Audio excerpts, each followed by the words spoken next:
This time on Kawaii-Fi Radio, we celebrate Aaron and Farfar's podcast anniversary. In celebration of this, we're doing nothing.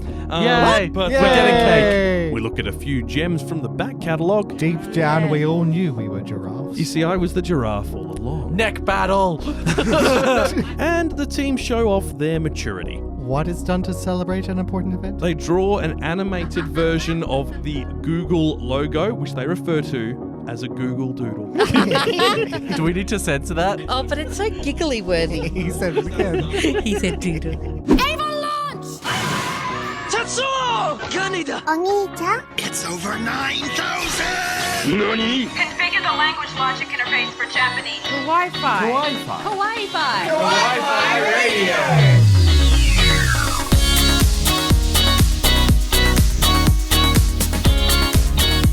Konnichiwa and welcome. You tuned in to Kawaii-Fi Radio, the podcast we dive into the world of anime and manga every fortnight. I'm Kyle, and joining me are my co-hosts Kenny, Fafa, and Aaron. Hey! How are you doing? And today's a very special episode Why? because it's your 1 year anniversary since joining the team. Is that 1 year anniversary?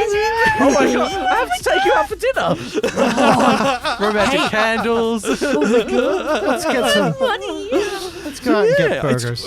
I didn't even realize it, and then I looked at the episode counts and I went, "Oh wow, it has been." So yeah, congratulations! You've Thank you. managed to stick We around. lasted a whole year. Man, I dedicated a whole year to something. That's impressive. I was thinking that too. Put it on the resume. Yeah. Regular presenters year. on a podcast. I remember the first show we were on together. Oh yeah. Very nervous time for me because it was the first time I actually did something like this. I was like, now look at me go. Yeah, Can't shut up. You're relaxed. You're good for it. It's good time. Been on a few Experience comes over time. YouTubes, Yeah. panels. Everyone Yeah, starts somewhere. Everyone's a newbie at one point. Now, in celebration of this, we're doing nothing. Yay! But We're getting cake. Yay! I And that's all we have time for today. Where's our cake? Oh, look, I haven't got any cake, but could I placate you with a nice bottle of sake for the next time we have a team meeting to drink together? I like that. I like that. Yeah. I know. I will get you some amazing sodas of some Okay, format. cool. Yeah. Soda. Yes. Because you are not a drinker. However, I do have the perfect sound effect for this. Congratulations! Where's the horrifying slow motion one? Oh, I don't have the horrifying slow motion version of that. Damn, It does. It was terrifying. It does keep going. But it's good that I've come back for the 1 year anniversary show. I've been away for about a month, and I come back into the studio, and it smells like Link's body detergent. Deodorant. Body spray. So for the Yeah. American friends, that's Axe. If you need to axe, that is. Yeah. Hey, is that what's known as? Yeah, so Yeah. in Australia it's Lynx and in New Zealand it's Lynx. In America it's Axe body spray. I think I can't remember from when I was in the UK if it's Axe. I have no idea. Never. Or if they don't have an equivalent, but it's the same company. In So- Germany, that's why- it is Armenschniffen. No, it's No, not. it I is have not. nothing to back that up. Sorry, I got into an argument on the internet with a German saying that their toilets are supposed Why to be would you called do that? Pubenfahrten. Oh, God. saying the toilets were called Puppenfahrten. Yes. Oh my They kept telling me I was wrong, and I kept telling them they were You wrong. are wrong. It's Okay. Let's put sensor bars on Now this. with Sorry. the potty mouth done out the way, let's actually talk. Literally, let's talk about something that most people would have noticed. The Olympics, they have started They in Tokyo. have. Now let's. Oh, yeah. We like to stay positive on this podcast, Okay. so we know there are problems. There are a lot of issues in the world right now, but let's talk about some of the good things that Sure. are connected with it at the moment. Such as the Olympics blasting Kingdom Hearts and Final Fantasy Everyone was music. talking about that online. It was great. It's amazing. So for the opening ceremony, now it was a bit of a subdued affair. They didn't want it to be too big of a celebration because they didn't feel it was appropriate considering the state of the world. However, for whenever a team came out, they had all of video game music from Japan playing, including Final Fantasy, Kingdom Hearts, Sonic the Hedgehog, Nier Automata, Chrono Trigger, I'm pretty sure. Trigger, a lot of big, well-known franchises. But one thing that was missing was there was no Nintendo music. Oh. Interesting. And we're not sure why. Maybe it's a closing ceremony? Well, we obviously will all make lots of jokes about Nintendo copyright striking them and all that. Yeah, I was just going to say, was that gonna say. Nintendo trying to keep their lawyers at bay? Well, here's the thing. Nintendo were involved in the announcement of it because Shinzo Abe, the president of Japan, Prime Minister of Japan at the time, was announced at Rio, came out of a Mario warp pipe. Oh, of course he did. So Nintendo clearly gave permission for some of it to be used. The question is, what's happened? Well, Chrono Trigger was a Nintendo game. Yeah, exactly, but it wasn't made by Nintendo. No. So they technically don't hold the rights to the music. Okay. And that's what I was discussing with a couple of people on our Discord about that. It's like, we were all watching it along and going, oh, I recognize this song, I recognize that song. The first 2/3 were fairly unmemorable.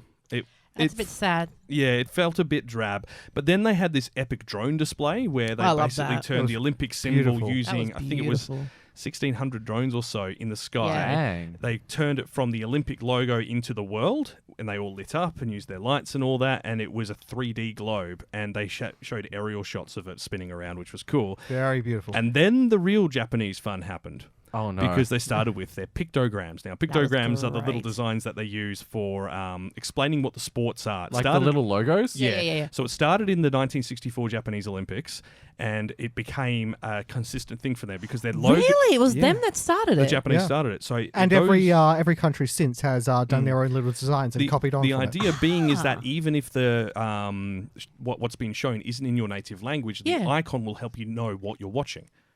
Amazing. Yeah. So iconic. Yeah. God, but Japan, obviously, it's the first time it's come back since '64. They decided to take it to another level and insert Japanese game show humor into it. Ah, I see. And then basically did live. They basically had 3 guys. Actually, I think one of them was a lady as well. So 3 people in suits that basically looked like the big ballpoint pen man. So big bobblehead and then blue or white whole body suits. And they reenacted live these basically these pictograms, and it was fantastic. It was quick. It wasn't short. There was music, and it was like traditional Japanese gag comedy. Wait, so that was in 19... I know where you're going with this. And what episode is this? 64. Yeah. Good point. Oh my God, we're part of the Illuminati. It's a confirmed. conspiracy. No, we're part of the Olympianati. Oh. Yeah, can't you tell by how buff The we are? Olympianati is a conspiracy. Yeah, we had like the opening ceremony and closing ceremony is one of those things you have to watch. Even if you don't love Olympic Games, you will always watch those ceremonies. I mean, there's sort of a big they're a show. Yeah. And it's like, I held a little Olympic watch party at my house yesterday, and we just all sat around and watched it. I kind of was a bit let down because with previous Olympic, I mean, obviously, yes, we had Corona and stuff. I mean, admittedly, that. Rio's Olympics, apparently, that opening ceremony was a hot mess. Oh, yeah. Like, just things went wrong. This, at least, everything went right as far as we could see. But obviously, because they don't want to be too jubilant, it felt quite lackluster and a bit dull. I still can remember vividly the London one because it was just a party kind of like. Yeah, it was just party vibe. I mean, vibe. maybe it's just national pride, but the Sydney Olympics one holds a special place. Yeah, in my I heart. still can remember that. And it was like 21 years ago. That The tournament Strawberry was Kisses great. girl. Oh, Nikki Webster. Oh yeah, she was a thing there, wasn't she? Yeah. Yeah. But that's saying that it was fun. Like The back half of it, like once they got to those pictograms, it started. But everything before that felt like it was very the flag Western bearing was a bit orientated. boring, actually. Oh, it was dead. It was really dull. And to Really be honest, they boring. did this really tacky cover of Imagine, and then they had Keith Urban sing it. Okay, can I just say I'd rather had Kylie Minogue probably sing that Well, I was part? saying Jessica Mauboy. Oh, yeah. Like literally anyone else other than a washed-up singer who's basically just on reality TV shows. I mean, now. Jessica Mauboy's on that as well. Yeah, but she's at least still releasing Okay, music. it's like Keith Urban he's fine. He's not terrible. He's not awful. He's done nothing controversial. It's just that there is a bunch of better options that could have been like I more would have said quintessential Kylie. Australian. For me, it would have been Kylie. Well, I mean, that's the thing. Like, if you think about our top artists in Australia, Yeah. I mean, I know this is nowhere near the anime stuff, but I promise you, we are going back to something anime related. Let's to get Lisa. the lyrics to the Olympics. But like, She might be there. in Honorary closing. Australian. oh, Lisa would be awesome.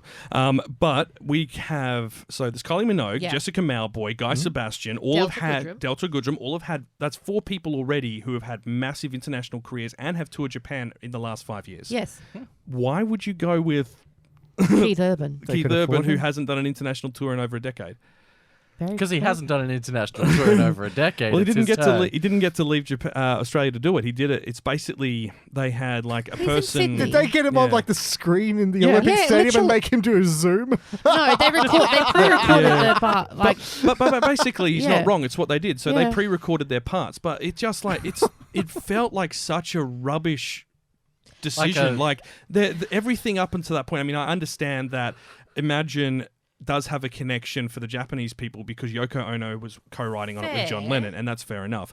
But everything felt like the opening ceremony was more about being polite to the rest of the world instead of showcasing themselves. Exactly. And while Japan is very much like that, I think it's either A, they thought it wasn't appropriate at this time and place, or the people who are in charge of it are old fogies who are completely obsessed with that. I would rather have that whole show off your country, Yeah. show off your culture, like show off the best parts of Japan. Yeah. We're all here because of Japan and its culture and things like that. Yeah. Hells yeah. Like, I give me want- Miku on the opening ceremony. Holograms. Get Holograms. Goku lighting the Olympic fire with a Kamehameha. Give me this anime. See, and that's the thing. The only nod there was to any animation was in the start of the pictograms and on the signs that were used to carry the countries' names in because they was written in the manga style. Yeah, That's it. that's And it. also that thing on Google, that little game. Now, we'll come to that in the news, but that's not actually sponsored by No, the it's Olympics. not. Google Oh. did that themselves. Oh. What about the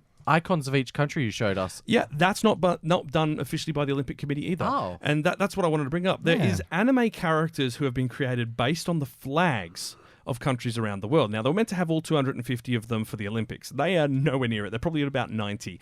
But we'll put a link in the episode Okay, but description. granted, that's a 90's lot a of things good to effort. draw. They've been doing it for 3 years. Okay, Yeah, and it's a team of people. It's not just one person. So The fact they make them look all unique as well. That, yeah.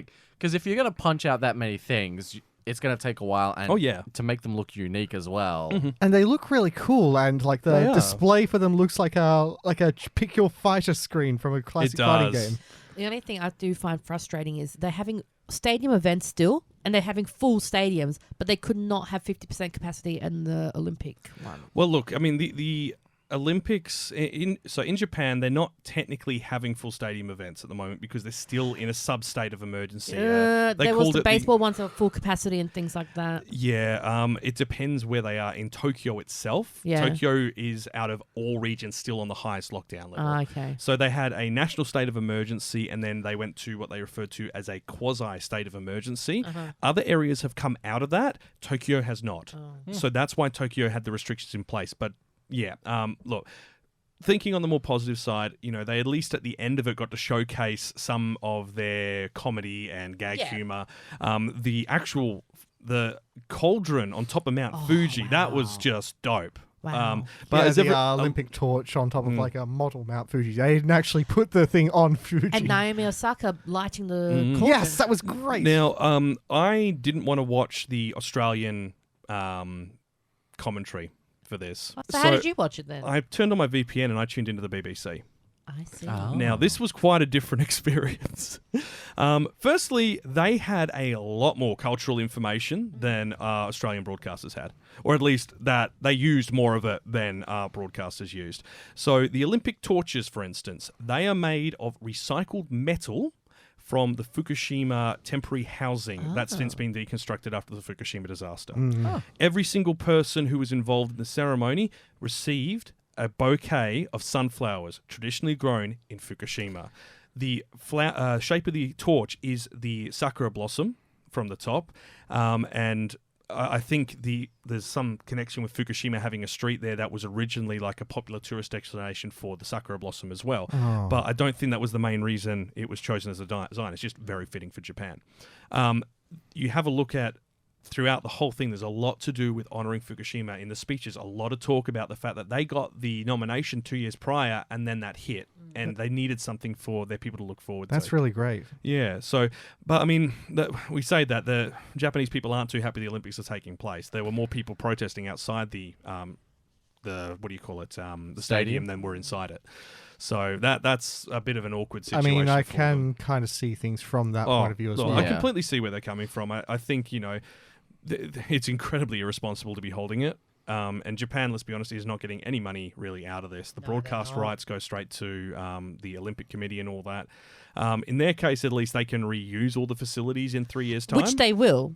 Well, not just that, because Tokyo and Korea, I believe, are joint hosting the World Cup football. Yeah. Hey, great. So they're both going to... Korea apparently built a replica of the main stadium for their people to train in, just so they would know exactly what it was like. I'm like, are you kidding me? Home ground advantage. Okay, but that would be so strange, though. Imagine that you've, practiced at doing something in a room for ages, and then you get on a plane, you go to a foreign land, everything is strange and beautiful, and then you go to do the thing you're there for, and it is exactly where you just were. We're training, yeah. That would be so weird. All right, now we have gone on a massive tangent, but let's be honest, the Japanese Olympics happens once every 50-something years.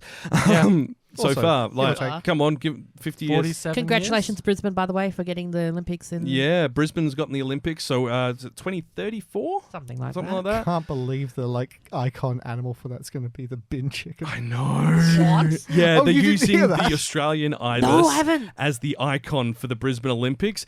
For those who aren't from Australia, the ibis in Australia is actually a quite filthy animal that digs through bins to We get call food. it bin juice drinking gronk.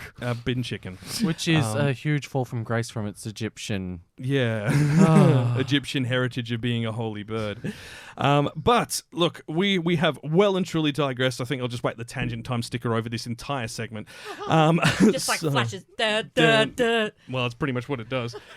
So we need to talk about what we're actually doing this episode. And we were meant to be doing a Sundare episode.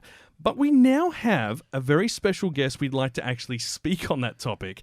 So we've pushed it back until, I think, next episode when she's available, and it should be a good laugh.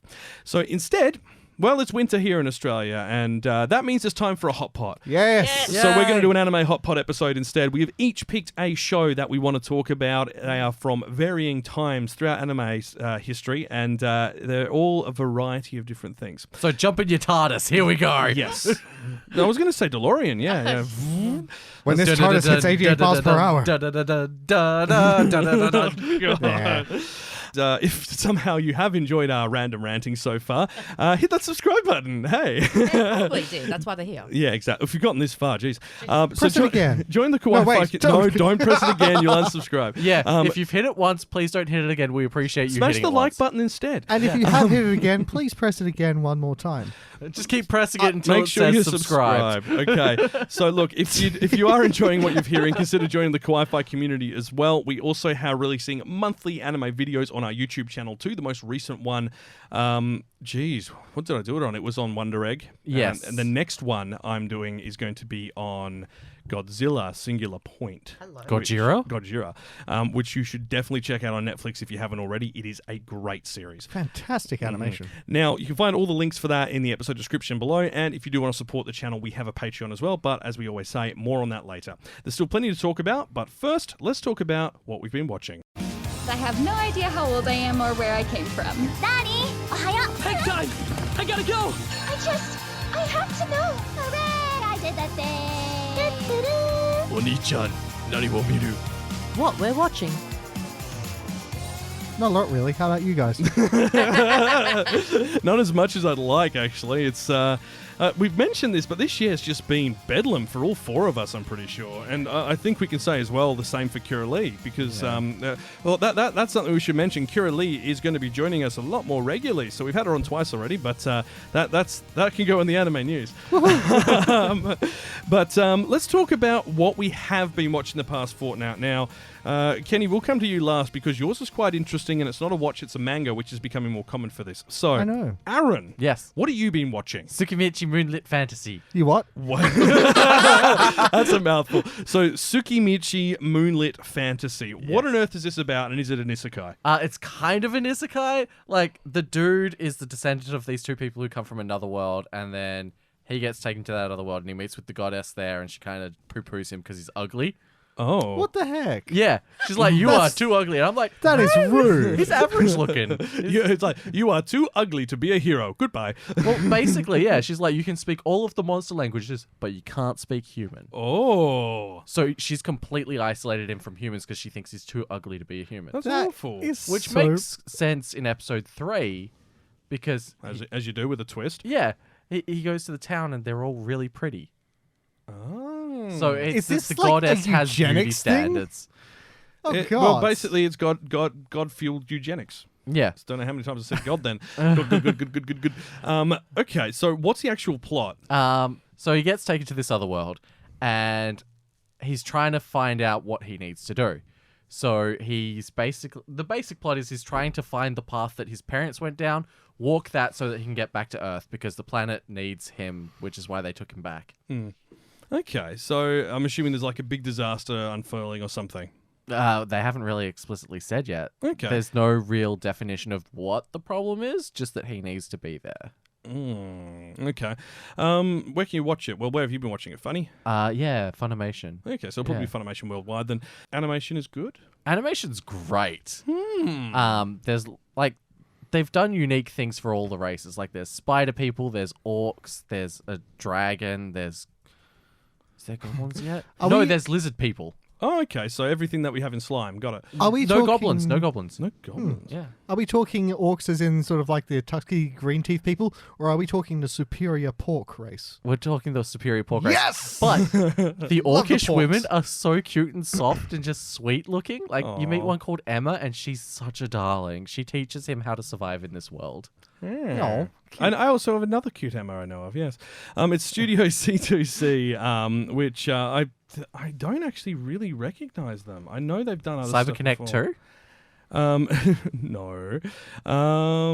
They've got a lot that they've done in between and Key Animation for, so I don't know if this is kind of like their first sort of breakout show, maybe? So I really want the whole end game of this to be that they topple that goddess Well, the and thing destroy that society. if you like Slime, you'll like this because it's also got a similar thing where if he makes a contract with a great beast, it becomes humanoid. Oh, cool. Oh, Which is okay. what he does with the spider and the dragon, and they become more humanoid and they fawn over him, which is kind of sweet. Okay, I know what C2C did. They've done Hitori Bocchi, they've done President's Time for Battle, and The Wandering Witch. I liked Wandering Witch. I didn't think much of President's Time for Battle. Wandering Yeah, Witch got really sad. It did. Yeah, it it- really did. Like, so much of it had so many dark elements to it.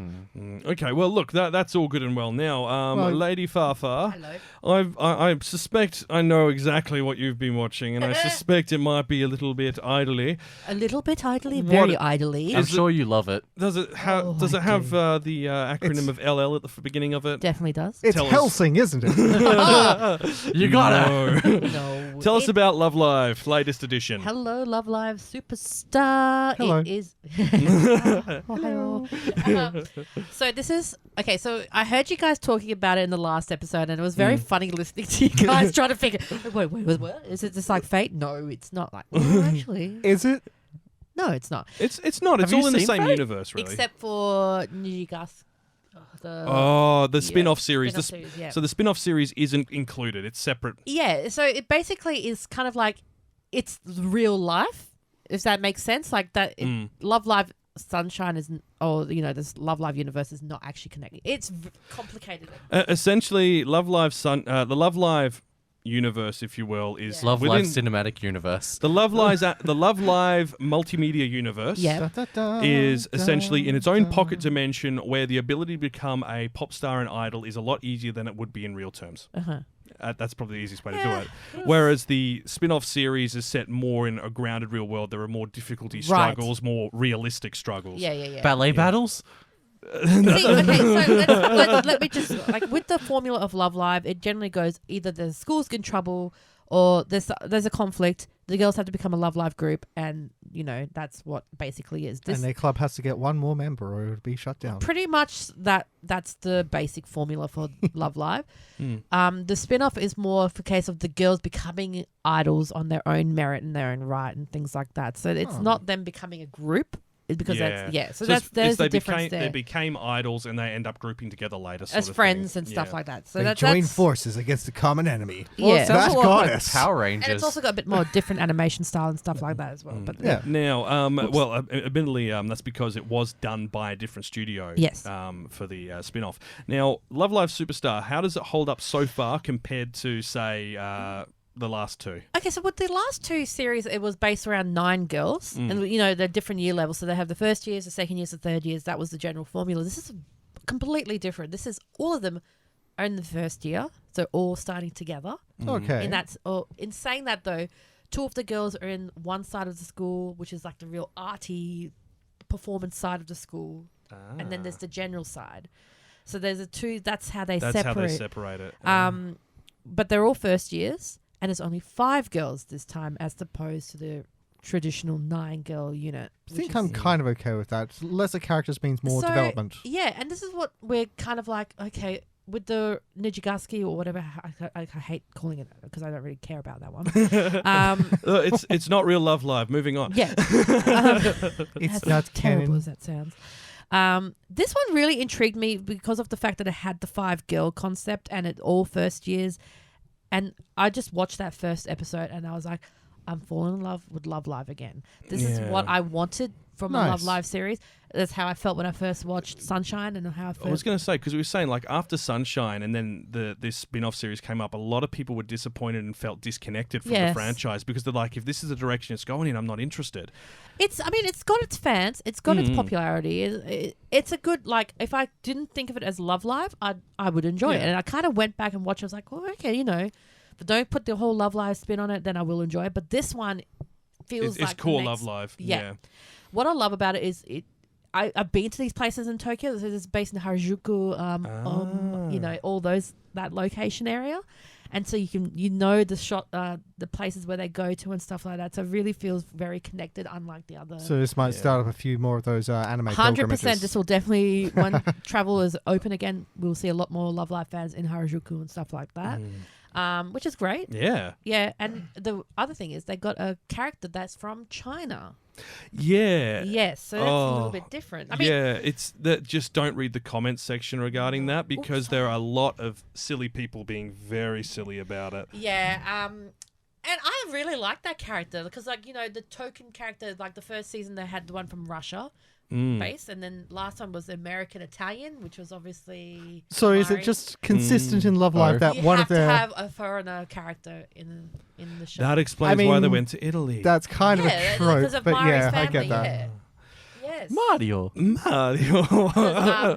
Mari's family was from Italy and America and things like that. On a quick tangent back to the Olympics, several people have said online that they're really disappointed the Super Mario theme wasn't used for Italy. And I completely agree with them. I feel like Italy might have had beef with that, though. Pardon? Italy might have had beef with that, though. Yeah, they should have played it for Australia. I would have had it. That's an in-joke, people. Dear me. They need to play it for Boston. For Boston. Back to Love Live. Jeez. Yeah, definitely give this one a go. I'm really keen to see how this one progresses and stuff like. It will definitely go the same Token 2 series. Yeah, and maybe a film. film. So essentially, if you've liked the first 2 iterations of Love Live, this is more of the same. Different story take, of course. There's new stuff to enjoy, but it's still got the same soul. I do feel like there's a bit of animation change as well. Like, it feels kind of like the spin-off and the original kind of. It is done by there's Sunrise's main studio and Sunrise Beyond. Sunrise Beyond did Gundam Build, and they also did the spin-off series. This is also done by Sunrise Beyond. There we go. That's what it is. So same unit. Yeah, but it's great. Music was really catchy. The girls seem very interesting, so I'm definitely in for the ride, obviously, because. But I'm not gonna be like how it was with Sunshine, where I was just completely addicted. I'm watching it as just whenever it pops up. I can't wait until 8 small series of Love Live from now. They have the token Australian. Look, I would not be surprised if that does come up. It's there. It's to be honest, it will probably be in the next 3 seasons. Yeah, I wouldn't be surprised. I wouldn't be surprised. The accent, it would be amazing. Because in the previous series, they had the World Girls. So they all had their own typical country that they were based off, and we had one of them for Australia. Mm-hmm. And I got to meet them. So nice. A few years ago. So that's what I mean. It's just it's a good back to Love Live for the fans. So, awesome. Yeah. All right. Can watch it on Funimation, I believe, worldwide as well. Okay. My turn, I guess. So, Life Lessons with Uramichi Oni-san. Oh, man. Have you ever felt like this? How strange things happen when you go behind the scenes at a kids show. Yeah, pretty much. So Life Lessons at Uramichi Oni-san is about a gentleman and his colleagues who work on a children's TV show. I wouldn't call him a gentleman. He's not a gentleman. They're Yeah. jaded. They're jaded individuals, Yes. and it's hilarious. So if you're in, I know most of our listeners kind of are in that 22 to 28 age bracket, but once you hit 30, you're You'll know. you'll You'll know. understand. If you don't already, you will know. Yeah. You start getting a little jaded and a little bit of a dark sense of humor, and that's exactly what this is. I mean, I always had that. I know, right? Like, there's a reason all of us have our sort of warped senses of humor, and Why is everybody looking at me? everyone's looking at each other awkwardly, going, "Hey, I didn't know we all had mental health issues." Was it me? Was it you? But so Why yeah, am I anxious? so we're looking at like our kind of people, except they are presenting for a kids TV program. show. But basically, Sesame Street or The Wiggles. Wiggles, or love that. it's that, but it's behind this. I say it's behind the scenes, but what it is clearly they're going to have to dub these characters afterwards because they're talking about high adult concepts, as in like talking about taxes and morality and stuff like that. And the kids don't understand, and they just smile and nod and just like, don't worry, when you're 15, when you're twice the age you are now, you'll completely understand where I'm coming from. What was it like? They in the first episode, he gets all the kids to cheer for something which is like bringing down the government or Oh, something. yeah. And you're just like, whoa, okay. I mean, I have heard about stuff like this going on in actual TV shows. There was an Australian comedian, Corinne Grant, I think. Yeah. She did Play School and a few other things. And she would often talk about how, like, they'd run around the front of the stage, singing along to the song they're supposed to sing. And then they'd run behind the stage and there'd be like whiskey shots set up and they'd take one and then come back around the front. We have a local production being done by Screen West. Screen? By West. Screen West in Screen association West. with Screen Australia, which is going to be I think it's a 6-episode show about exactly this. Oh, it's great. behind the scenes of a kids' TV show, but instead of it just being dark and disturbing like this, it's dark and disturbing because there's apparently a cult element to it. Oh, it's Jesus. it's a dark comedy. That checks out. Kids shows are cults. This essentially. sounds amazing. It does. It's being filmed here in Perth, and I know a couple of the people who are acting in it because it's not a big production. It's a more small one, but it's been done with younger or lesser known talent to help promote Australian actors. Oh, man, I'm getting the details off this after we Yeah, finish. I feel like a lot of these stories are coming up now because the people who did work in those industries when we were kids are now in production and director roles. Well, I was going to say, remember we had that show a couple of years back, which was about working in retail. Oh, yes. Yeah, and it's just like all Rostered on. and all the staff are just really rude to the customers who are being Rude to them. Like, literally Karens. every Like character. that good guy's place that they used to. Yeah. Yes. Yeah. Yeah, basically, it's like a massive. How would you describe it? Like a Jamie Hi-Fi? Yeah. Well, almost? no, I was going to say, how would you describe it to someone who doesn't live in Australia? It's like an electronics boutique. Yeah, so, yeah, Like- yes and no. Like It's where you go a- to buy your like kitchenwares and appliances. right. Costco. It's a Radio Shack. Yeah. Right, for people in the Okay. US, it's They still Radio have Shack. those? In the UK, it's Argos. Would probably be the nearest equivalent. Except that instead of being able to order everything from behind, you have to talk to someone to do it. God, Radio Shack was like 80s. Yeah, but it continues in the US, I believe, or Best Buy. Best Yeah, Buy. Best Best Buy Buy, in the US. definitely. Best Buy. I'm Buy. not sure what the European equivalent would be. HMV maybe would be the nearest you'd. Well, we'd have to Yeah. go to Europe to find out. Yeah. I know. Fly us over to Europe and we'll tell you what it is. In Germany, it's called a Biden gadget. No, it's not. We're not doing this. Stop this. I've probably Kenny has upset spent the the German entire fans. day. I'm sorry. Yeah, well, you do realize that our Patreon is German. What's German for I'm sorry? I sorry, das. No. I'm sorry. I did German for 2 years. Look, just say it in Japanese. Sumimasen. I You don't can't know. pronounce that, can you? Not right now. Tojiko man, we're sorry. Kenny's been on. He saw a video about the Krankenwagen, where they're comparing words in different languages, and they get the German, and it's always quite exciting. So he's It's hilarious. he's had a lot of fun with it. It's but very nine funny. sprechen Sie Deutsch. Let's move on. Wo ist das Badzimmer? Well, I was going to say, do you want to tell us listeners what that was? Where's the toilet? You know where it is. Now, let's go back. Life lessons were Uromichi Onisan. It's definitely it's a good laugh. Like, Hands Do you think down. it's gonna get dubbed? oh yeah, Oh, I'm yeah. pretty actually. I want there to think be a there live is. action. Oh, a live action. I would be would be great. Imagine. surprised if they would do though. Live action would be completely in line with it. So. Yeah. I don't know how they do the parts with the actual kids, but it's definitely on CG Funimation. CG kids. And it is one of the ones that's been kind of earmarked as a show to get a dub, but I can't see. I don't think the dub has been officially announced, but it is on Funimation. Yeah, so that's pretty much a given then. I Well, can't wait to hear the translation for some of the jokes, though. Oh, I know, Like because when they he's are. trying to plant in like other words for genitals into the videos, Oh. and he sets the other guy off laughing because it's their little in joke. Yeah. Because it's like, oh, this is my little buddy. Yeah, and stuff like that. Okay, now let's go off the screen and into the pages of books. Now we need to talk I got a about. paper cut. Oh no! Well, me and Kenny went to pick up some manga, and I picked up even more of my Komi-san collection, which is. It's really grown. It's turning into a tower. It's very lovely. As books 1 through 13. With You're missing 7 and 8. 7, 8, and 10. Whoa. And I'm currently waiting on them. Okay, the how did problem you- is that 7, 8, 10. It's because they're in number. 7 did not eat 10. Stop it. Now. Oh dear.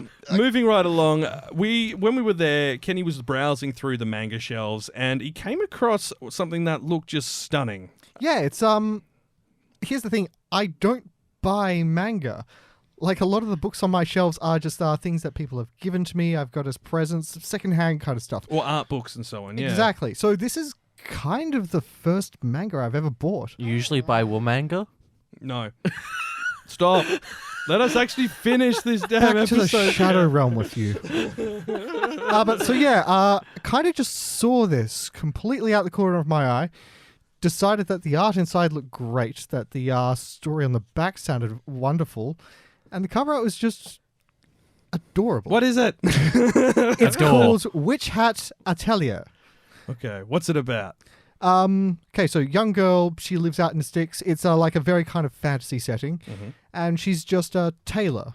One day, though, she witnesses how magic is done, and it's basically said that magic can only be done by certain people in the world, but she figures out the secret.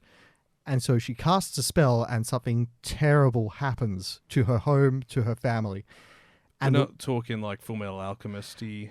not to that extent, Okay. but still, youch. Yeah, this fair is enough. bad. So the wizard, who she watched the spell happen from, saves her and sort of takes her away to become his apprentice in order to save her family. Oh, okay, so it's not like their all hope is lost. It's, Yeah. this is not a resurrection, a redemption arc. Kind of, except she learns the big secret about magic, that it isn't that certain people can do it at all. Anyone can do it. It's just that the history of the world has been so bathed in blood of just anyone being able to cast any kind of horrific magic that they have completely reversed everyone's memories of magic and made it so they think only certain people can do it.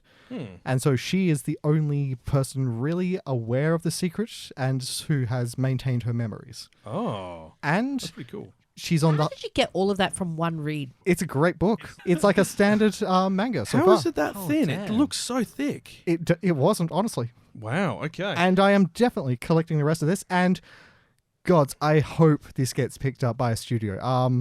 Is It's it relatively new or is it? Very new from what I can tell.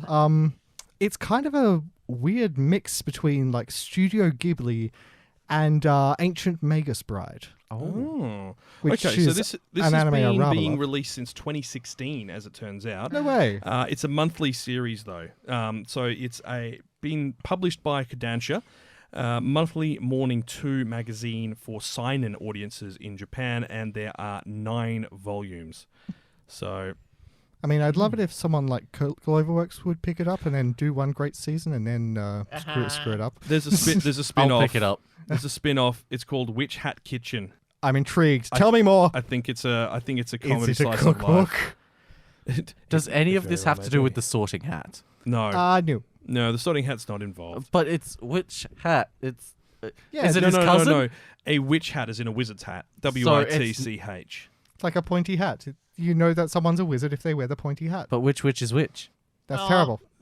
You were hoping. No bad. more. Back to the Shadow Realm. Back to the Shadow Realm with you. You unshackled me. Okay, so Witch Atatelia, I believe it is a Viz Media physical release or a Kodansha USA, and you can read it online as well, I believe. So if you're interested, go check it out. I believe it's on Viz Media's website. There is just not enough sort of like standard kind of fantasy I know. anime out and manga out there. It's all isekai. yes. It's mostly isekai. So There was this, the meme about like the boss kicking like a guy out the window for making a suggestion. Oh, yeah. It's like, we need an idea for another isekai. Oh, guy gets hit by a train and gets transported to a world. Guy gets hit by a moped. Why can't we just write a standard kind of fantasy? He gets thrown out into the portal. That time I got thrown out of my office and was teleported to another world. Where they actually listen to my business ideas. please let us know what you've been watching this fortnight or what you've been reading as well. Chuck it over in our comments or on our Discord. We'd like And to tell know. us what to watch too. Yeah, we'd love to know what you could recommend that's either airing at the moment or some mangas that are out. Or you could tell us to watch something absolutely horrible and just make us suffer and wallow in misery. Except for the I'm forbidden sorry, title. I'm sorry, but if they want to do that, that's actually a tier of Patreon. Yeah. So if you'd like to support us, you can then make us watch something horrible and review it for you. Pay us That's- money to do things. That's the only way we're going to watch Dragon Ball Evolution. That's still I think we'd have to have a few. I think we're like, going be to a have to hit top a tier? I think there's going to have to be a certain threshold of Patreons we need to hit to trigger that event. See, if you want us to undergo pain, start subscribing to the Patreon Tell your and mates. get working on it. Make us Yeah. suffer. Anyway, with that, I we deserve we need to get stuck into our Anime Hotpot. Kawaii-Fi Radio. I think I watched that as a kid. Oh yeah, I remember that. Back Catalogue. Delicious Hotpot. Delicious Tom Yum Hot Pot. I never had hot pot. Can we go get hot pot one day? I think we should definitely do a team Hotpot meeting. There's a place in Vic Park. There's three. Oh. Three? The third one just Thing now. opened. Oh, God. I only Yeah. knew of two, but yeah, King Hot Pot is lovely. Sponsor us. Dragon Hotpot too good too. Yeah, I was going to Words, say what are Dragon they? Sponsor us, Hotpot. Dragon Pot. Now, for our lovely little hot pot section, this time we're talking two shows. We've got Kenny and Farfar's shows in the runnings, and we need to talk about one that takes us back to 2015. It was done by A1 Studios, and you can watch it on Anime Lab, Crunchyroll, and High Dive. We are talking about Gate. Thus, the JSDF went there. Yeah, and considering we were just talking about isekais, this is kind of, I think, one of the funner ones. I don't know if you'd... Is it an isekai if you can go back and forwards between No, the world it's at not. will? Or, I mean, Inuyasha. Well, I mean, Inuyasha's not an isekai. No, it's Doesn't not. It's just considered a fantasy. Is it not? No, it's fantasy. Oh, what? I thought Isekai just meant another world. It does mean another world. So there are multiple worlds. Well, it's okay. I'll read the synopsis. So Yeah. it gives you a good idea about the story. So, off-duty Japan self-defense force officer and otaku Yoji Itami is on his way to attend a doujin convention in Ginza, Tokyo, Of course he is. when a mysterious portal in the shape of a large gateway suddenly appears. From this gate, supernatural creatures and warriors clad in medieval armor emerge, charging through the city, killing and destroying everything in their path. With swift actions, Yoji saves as many lives as he can, while the rest of the JSDF direct their efforts towards stopping the invasion. 3 months after the attack, Yoji's been tasked with leading a special recon team as part of the JSDF task force that will be sent to the world beyond the gate, now being referred to as the Special Region. They must travel into this unknown world in order to learn more about what they are dealing with and attempt to befriend the locals in the hopes of creating a peaceful ties with the ruling empire. If they fail, they will face the consequences of participating in a devastating war that will engulf both sides of the gate. Yeah, kind of.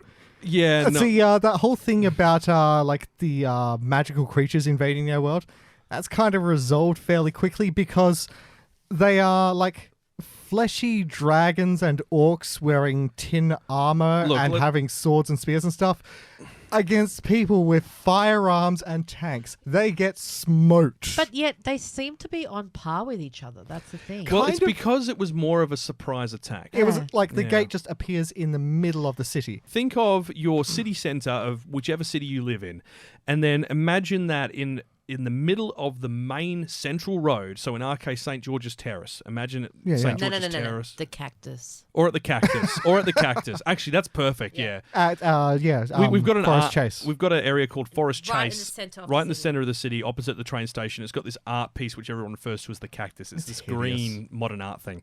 Or Sydney, for instance. Darling Harbour. Darling Harbour. So say Darling Harbour. If you're in London, imagine it appeared right on Westminster Bridge, opposite where the London Eye's Big Ben is. So or Times Square in New York. So yeah, reaction to this would take a little bit of time, but eventually it's going to get to the point where, you know, your enemy is going to be facing down modern firearms.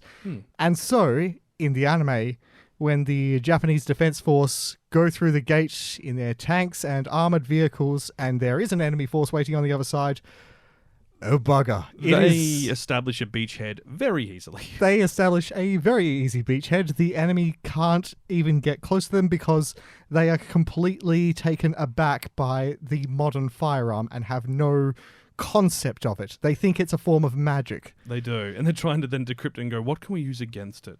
And so after that point, after they've like established their base, Itami starts being sent out to sort of scout the region, learn about the people. And at that point, they sort of establish themselves in the world. They set up trade with other villages and stuff like that. It's the world building in this, more than anything, is just fantastic. You get a real feel for how the other world works and how the modern world kind of works within it. I know a lot of people did not like the series at all. I don't know why. And I don't understand because I watched it because a lot of people are like, oh, there is content in there that could be questionable. Well, There's fan servicey stuff, of Right. course. Well, okay, first things first. It's on a 7.72. Yeah. It That's- should be more, in my opinion. No, look, I think that's about right.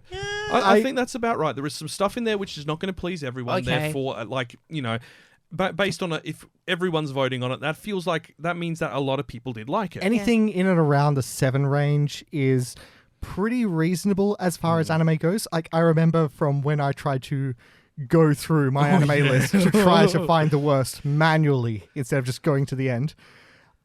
There's some bad There is stuff. so much in the 7 range, which is just sort of like, yeah, this is It's good. this is reasonable anime. Like, everything that is like 8 or 9 is the stuff that is, blows your mind. This is your favorite anime ever. But 7 is good range.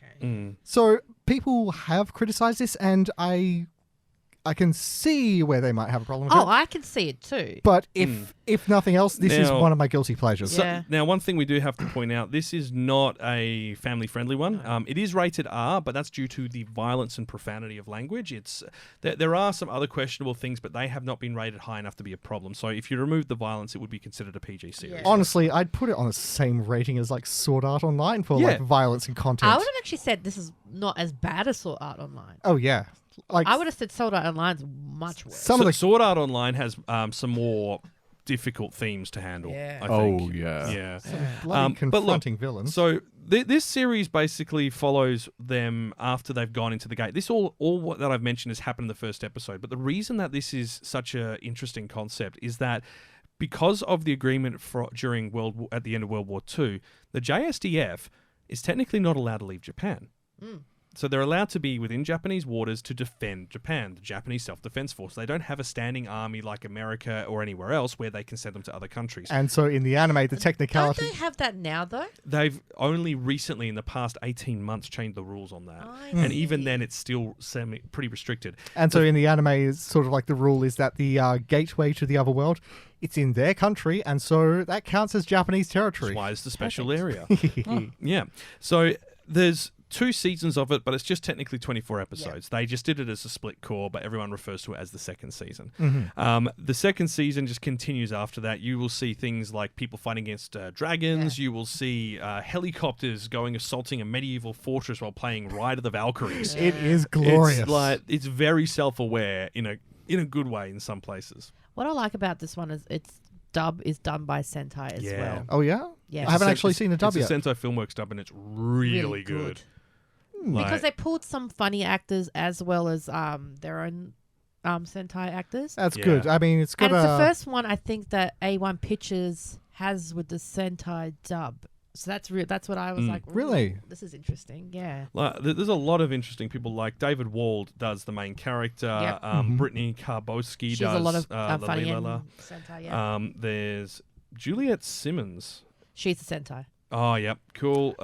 Who plays Rory Mercury? Molly Secret. She is very big She's in Sentai. Very. Yeah. So she's from Akame ga Kill, doing the Yep. main character. AKB 0048, the anime. Maggie Brilliant Park. Yeah, Isuzu Sento.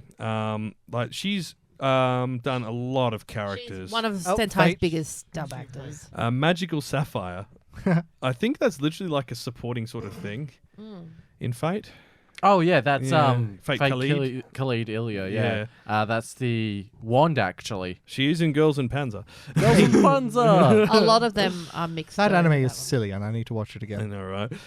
But yeah, I'm just having a look through here to see if there's any like Maria Holick, Ages Back, Double Oh, M. that was a weird one. There's a lot here. Like Supersonico, she was one of the supporting cast as well. So they got like some pretty high-level voice acting talent for this. Sentai has that luck really because like Mm. they don't have the restrictions. For some reason, Funny has their set actors, but yet Yeah. Sentai allows a lot of the crossover. So they will have a few Funny actors, they'll have a few LA Yeah. actors, and they'll have. I think it's probably a case where they signed an agreement with Sentai, which preceded Funimation's one, basically saying that you can't sign a new agreement, Yeah. but your existing agreements, okay, we'll honour them because otherwise we'd be breaching their contract. Yeah, so you'll see like So- Monica Rao and Lucy Christian doing a lot of Sentai dubs as well. I think I know them. Yeah. Yeah.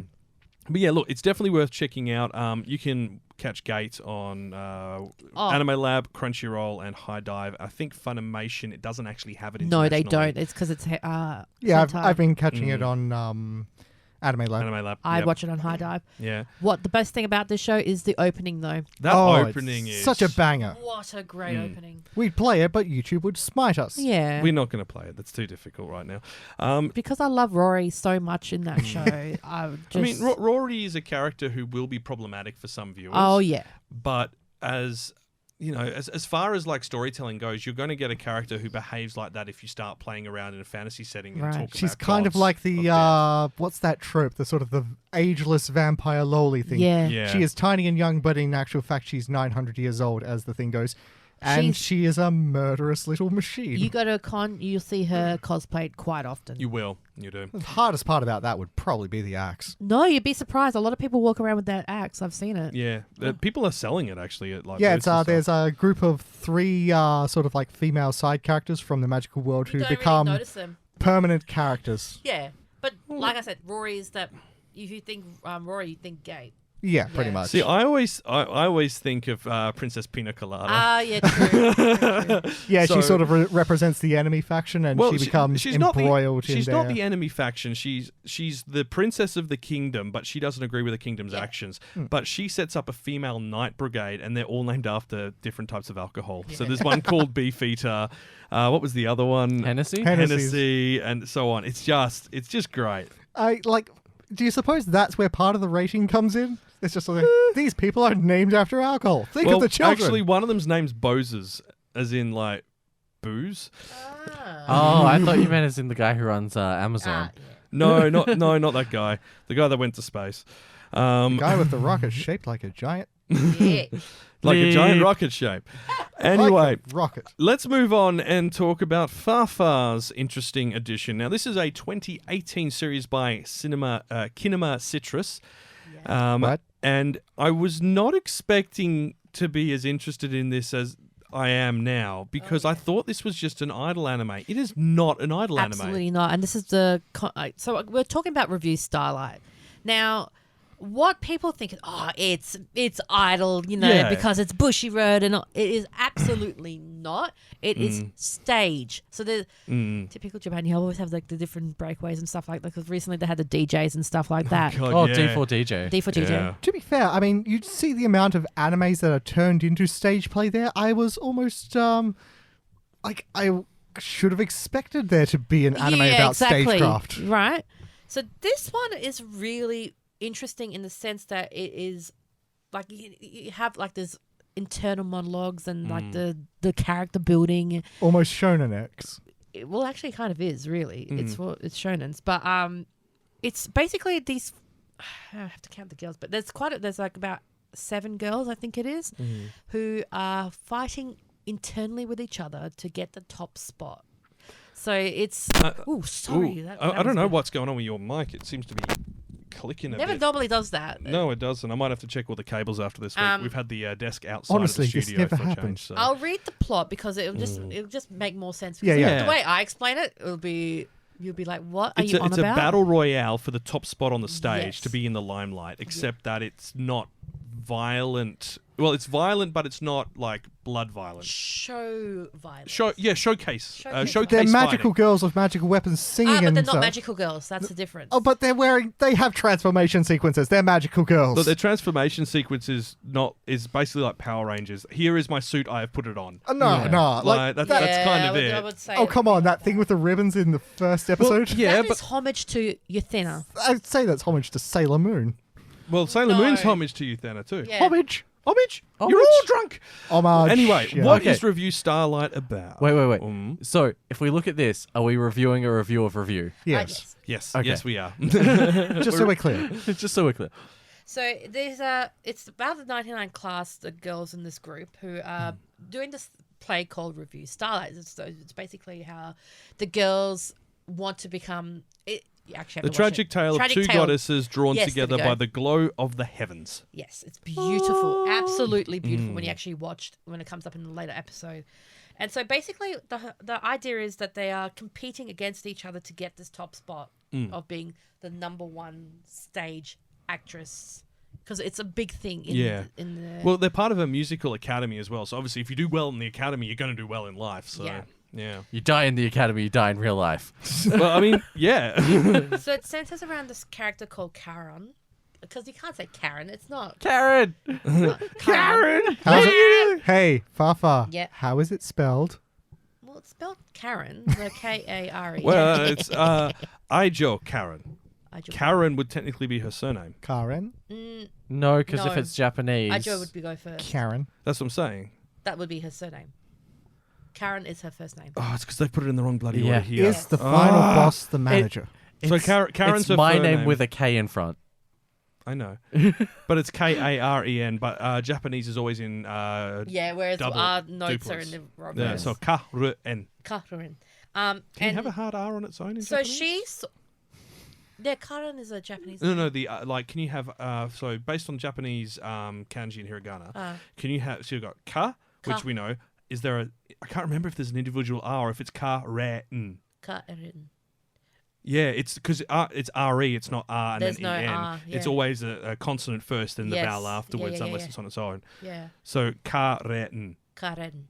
Yeah. Yeah. So I guess it is close to Karen, but it's more Karen. Yeah. Toot toot. Exactly. Anyway, sorry, yes. And so when she was younger, she and her childhood friend Hikari saw this play of the Starlight, and this is what she wanted to aim for her life. And eventually Hikari moved away to London, came back now to do the auditions for the review in Japan, because she failed in London. But what Hikari didn't know was that this audition process was happening underground. And this is how it's very theatrical and very over the top. And hosted by a talking giraffe. And that's what the device of the giraffe is, that we are the giraffe. So the audience is the giraffe. We are deciding who goes to the next kind of.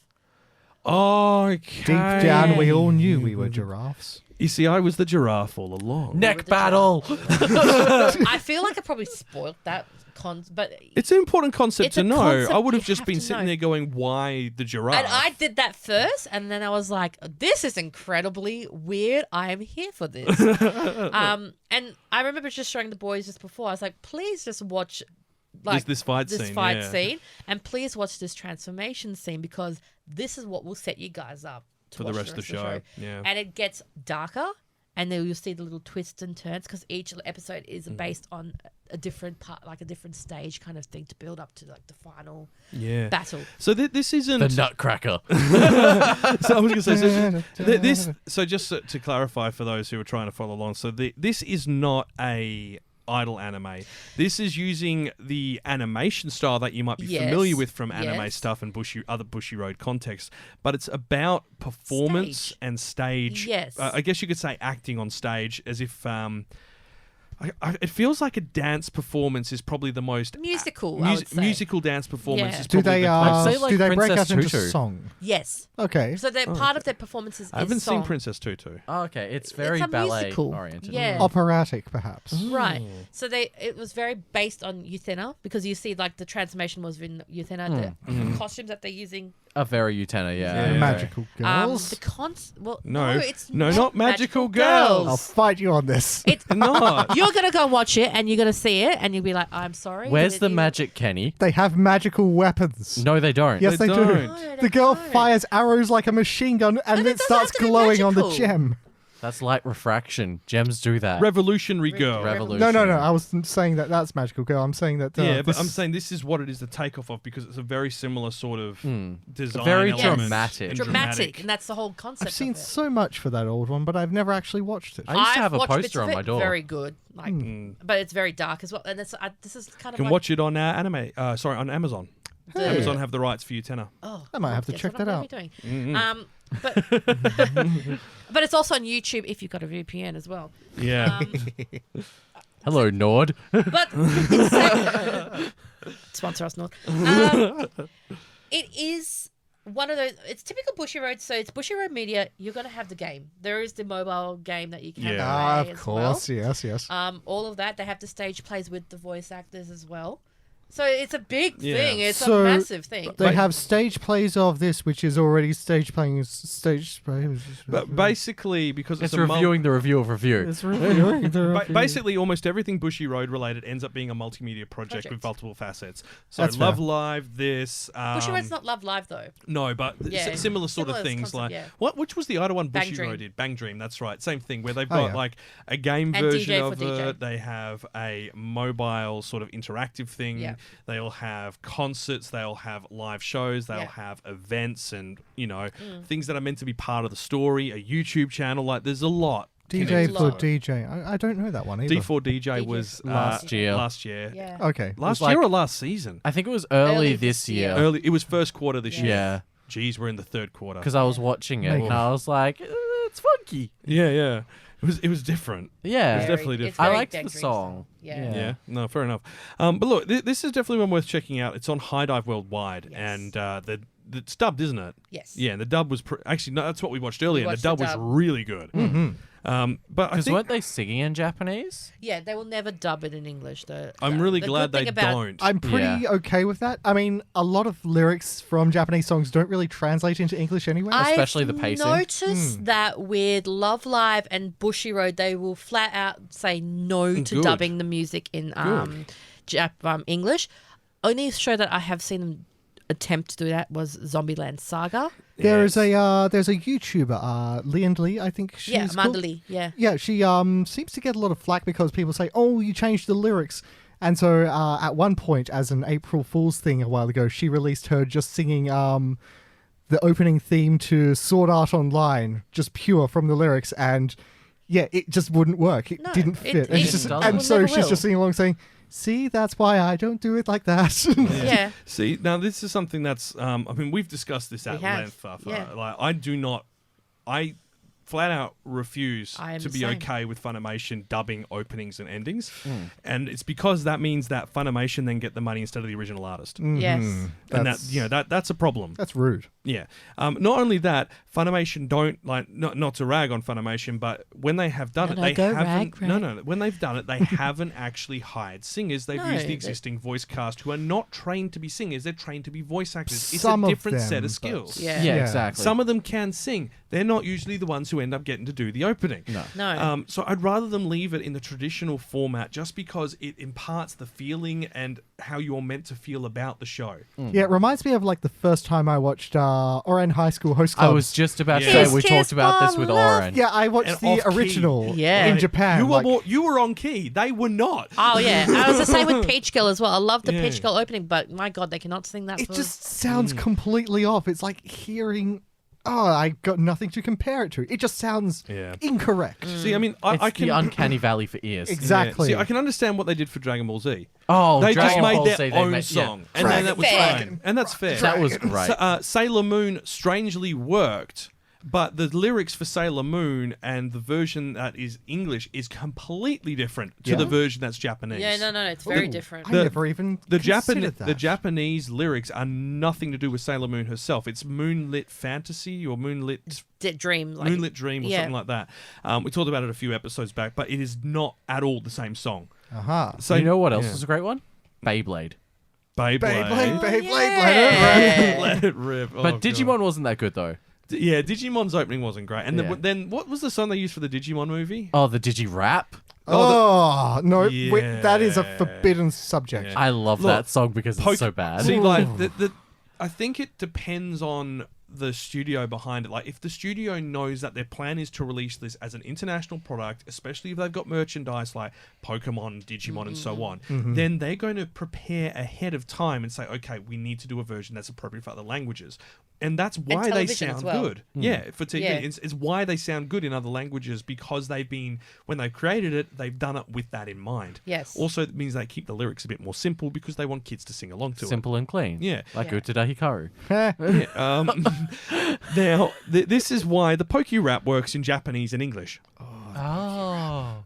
The Because- Poke-Rap was good. Yeah. And but the Poke-Rap works in Japanese and English. You notice the English version, there are gaps between the words that are a little bit longer than normal rap would be. And that's because they've allowed enough time for every language's version, which is pretty cool when you think about it. Fluky. I dig it. Well, there was also, what was it, Hyakugo Juichi? Which one was... It was the Japanese, like, Pokemon marching song. Oh, yeah. Where they named all 151 Pokemon. And it was so bad, but so wholesome. Is it done like at events or something, or was it actually done in the anime? It was, like...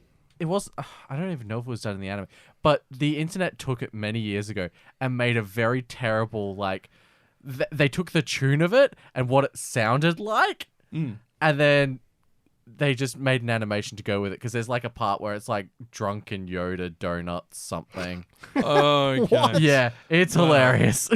Anyway, let's circle doing back around something. from that wonderful tangent. So if you want to check out Review Starlight, it's on High Dive Worldwide, 2018, only 12 episodes, I believe. Yeah. There wasn't a second season. No. It finishes there, doesn't it? It does, and I think that's what I like about it. I mean, there's room for a movie and stuff like that, and obviously the side stories in the game go for it, but the anime just does it justice, I think. It I seems love to end it. where it should end. It should end, yeah. Okay. I can appreciate it's that. PG rated. Check it out when you're interested. Now, we do need to stalk... we need to word. Stalk? Who are we stalking? Anime news. Kawaii-Fi Radio. Tonight on Anime Communique. Great story, compelling and rich. Nothing brings ratings up like a little controversy. Now, there's been a lot in the anime news. Spicy stuff. Oh, I'm here for the spice. But what's spicy? I don't know. I was just hoping there was some spice. There's actually nothing controversial to talk about The this spice week. must The flow. cutaway said controversy. It always does. We actually have no controversy this time. Well, we've got a couple of interesting things you might want to know about. So firstly, Studio Ghibli. We all know them, we love them. Yay. Spirited Away is returning to cinemas right now, most parts of the world. Okay. Yeah, worldwide. They're just doing it to Re-releasing. celebrate it. Oh, okay. I think it's like the 20th anniversary or something, which makes me feel really old. I mean, fair enough. It's a great movie to celebrate. It is. Now, that's all going good and well, but I don't know if you guys are aware, but the Studio Ghibli Museum is not owned directly by Studio Ghibli. No. It is a sub-company, if you will, that has its own finances and requirements that has to undergo. They're not doing good because of the lockdown. They of don't course. have capital coming in from the film or anything like that. They do. They're purely based on the revenue of visitors. So because of that, they had to do a crowdfunding campaign. The problem is it's restricted only to residents of Japan to do it, and you have to pay in yen. So they basically had to set up this Furusato Choice crowdfunding goal of 10 million yen to cover off the fact that they just couldn't make ends meet. They needed to get about $90,000 which is 10 million yen, and they hit that in less than 24 hours. Oh yes, Nice. So it's gone. Magic it's of gone crowdfunding. well. Way to go, Japan. So basically, because of that huge decline in revenue from ticket sales during the pandemic, they had a large deficit and couldn't obviously afford to pay their bills and maintain the museum, keep everything going. Since then, it has now gone to 250% of the goal at 26 million yen. Fantastic. So they're good. We are not going to be losing them anytime soon. It's just frustrating this wasn't an international Kickstarter sort of thing or a crowdfunder, because I can guarantee you they would get quadruple that. I'd have thrown in instantly. Same. Like, I'd happily support My that. tax return will go straight to that. Yeah, I know, right? But the good news is because of that, they're not going to be closing anytime soon. It is temporarily closed as well due to the state of emergency, as it Of course. constantly has been the entire year. But the good news is it's not going to be going anywhere, and they're very, very humbled by the amount of support they've had, and that's just from the Japanese community. So Stay that's there, fantastic. Ghibli Museum. I will be there soon. I No, will be there. Come here, Studio Ghibli Museum. Yeah. I know you haven't been to Japan. Have you guys been to Japan? Nope. Not Nope. yet. I was Nope. going to. And then So me and Kenny both had tickets to go, and then the people we were traveling with dropped off the face of the planet and didn't pay back tickets, and we just couldn't afford to go. it was a whole thing. at the time. And then I was going to go start of last year, and then everything exploded. Yep. See, I was going to go last year as well as like a mutual celebration for mine and a friend's 30th. Ah. Yeah. So look, I mean, How's that? What a terrible the year. situation over there isn't great, but it's definitely getting better. So hopefully soon that will be an option. And I've had both of my COVID jabs, so Nice. I'm fully vaccinated. I'm one down. One down, one to go. I'm getting mine on my birthday, my first one. Really? Yeah. Still waiting to hear back Happy from birthday mine. to me. Let's go. I think it should be opening up again in the coming weeks for the 30 plus. So Yeah. now moving on to more Olympics-based stuff. Yeah. More We mentioned anime this, tea. but this is anime-based Olympic stuff. So many of you may be aware of what is referred to as the Google Doodles. It's a terrible act. Do we need name to censor that? No, we don't. It's Oh, but it's so giggly wordy. the Google Doodles are drawings that He are said- done by he said Google that are done every. Well, whenever they feel like it. So it might be to celebrate a famous person's birthday. It Yeah. might be to celebrate an upcoming event or I'm a sorry, historical Kyle. event. What is done to celebrate an important event? They draw an animated version of the Google logo, which they refer to as a Google Doodle. Now, the Google Doodle that has been done for the Olympics is fantastic. It is great. Firstly, it's done by Studio 4 Degrees C. That is Children of the Sea, Popele of Chimney Town, Detroit Metal City, Steam Boy, which they did with Sunrise. They've got a lot of experience behind them. They did some of the Berserk feature films as well. For Americans, that'd be what, 16 degrees F? I think so, yeah. Yep. That's definitely not the right transition, conversion. I remember came out I think Thursday of the Yeah. So day before the opening ceremony. Yeah. And my friend was like, go and click on the Google logo. We were like, why? Because we were chatting on Discord, and she's like, just go click it. I was like, okay. I clicked it, and it just popped up with this amazing animation. I was like, what is going on here? This is great. And then it faded into Pokemon a game. Yeah. It's a pixel RPG. And it is in true Japanese format. The first you so go and cool. talk to you're playing a calico cat who I think he has a name. Where is it? How long does the game go for? It's going to be going for the entire length of the Olympics, and there is an online leaderboard by country to see how well everyone's completed the tasks. Oh, right. Which is very cool in my opinion. You play as Lucky the Calico Cat in a 16-bit world and compete in 7 sport minigames to defeat the sport champions and obtain the secret scrolls. Players contribute to a real-time global leaderboard with music composed by Kume. I feel like I should know who that is, but it's pixely great. In my head, it's so funny. You know who will be on top of that leaderboard, don't you? Who? South Korea. Yeah, you're not wrong. No, They will be on that 24 hours a day for the whole 17 days to get that. Well, look, Gaming culture in South Korea I was going to is say, if we're insane. talking It's gaming beautiful. culture, Japan, China, and South Korea are going to be battling it out for the top spot. don't in even that. bother America and America Australia. will try.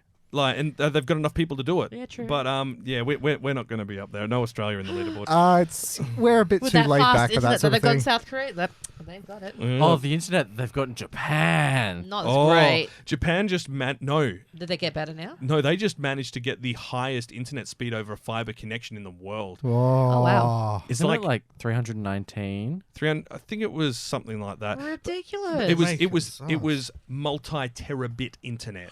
Oh, yeah. So I think because when I was there, I can tell you now, it was not that great. It's just, no. What do you do with that? What am I supposed to do with a You connection like download the that? entire get catalog. download it in like 3 seconds. No, Not it's even. not even that. It's like you could get. So we normally say like a movie's about 5 gigabytes, right? Right. So if you've got a terabit connection, that is downloading. Quick math. 200 1080p films in a second. Gee, So how would you get it? Like it would be like a minute? What do you No, mean? he just said you'd get so many of them in just 10 seconds. Was it 10 seconds? No, or 1 second. 1 second. You could download 200 feature-length 1080p films in a second on this connection. That's a terabit connection. They just hit 3 terabit. And that's terror as in TERROR, because that's scary speeds. and so long as we're talking about sort of like the averages of nations, of course it's us, the Australians, that would be talking about it in rates of what movies we could download. Well, because And we can't how we stream get 5 4K. kilobytes a second. Well, actually, we've so in Australia we've got this thing called the NBN, the National Broadband Network. It's terrible. Which is Depends what area you live in, though. well, no, it depends on what technology they've used That's for your area, true. which is why I have tons of problems here because we've got there's fiber to the house. Yeah. There's fiber to the premises, which is pretty much the same. Yeah. And then there's fiber to the node, and then they use copper for the rest Yeah. of the way. That's what I have here, and it's why it keeps going down, because the copper wire is 45 years old. Mine works if I threaten the modem I sufficiently have enough. never had an issue with mine, so it's like, yeah. Oh, you live in one of those No, privileged places. I live in a basic suburb, but it's like I've never had a real issue with it. Well, the thing is Mine's as well, I was going to say, well, you're in the city. You are literally in the city. You're in the heart, of course. Yours is good. Privileged. But Yeah. look, that aside, like I think our top normal speed is 100 megabits a second. That's 10 With megabytes internet. a second download rate. They've just announced a high speed. Nyum. But basically, if you've got fiber to the premises, they can grab 2 of those cables and plug them into one slot and give you 250, Wow. which is 25. That's delicious. Nyum. That's Yeah. like Lego. It is. It shouldn't work. That's cheating. But look, it's a really cool idea. Anyway, aside from that, the Google Doodle is on there until the end of the Olympics. So that'll be 3 weeks, which I think is Start of August, really. August 9th. Yeah. It's meant to run till roughly. So yeah, and you get to there's 4 teams you can sign up to. They're different colors, red, blue, green sort of thing. So What colour would you join? I've already joined red. Okay. Because it looked like Moltres, so I was like, oh. Oh, yeah. Kenny? I don't know. Gryffindor. Blue. Nah, pass. I'd go red as well, I think. But anyway, I'd sit on the sidelines and watch you all tear each other apart. but yeah, the games included in are ping pong. They have skateboarding as well, running, swimming, rock climbing, and rugby and archery. So it's I'm a here lot for of fun, and I'm down for archery. it does the anime style sort of thing. Like when you're doing the ping pong, if you win 2 rounds in a row, on the 3rd round you can do like a power smash sort of thing. It says use your power. You're like, Use your "Yeah." limit break. Exactly. Hit the button, DPS. Now, on that note of Limit Break, there are multiple new anime projects in the works or coming, but first things we need to talk about. Fena, Pirate Princess, the Yar. latest Crunchyroll. We talked about it a lot last episode because it's meant to be part of this anime season. It lands on August 14th. You are going to get the Crunchyroll version. Will have the subtitled version of the show, and Okay. Toonami, which will be airing it at the same time in the USA, will get the dub. Unclear on when the dub transitions to digital. That will be apparently revealed in the coming weeks. If it's a pirate movie, shouldn't it be the Toon Navy?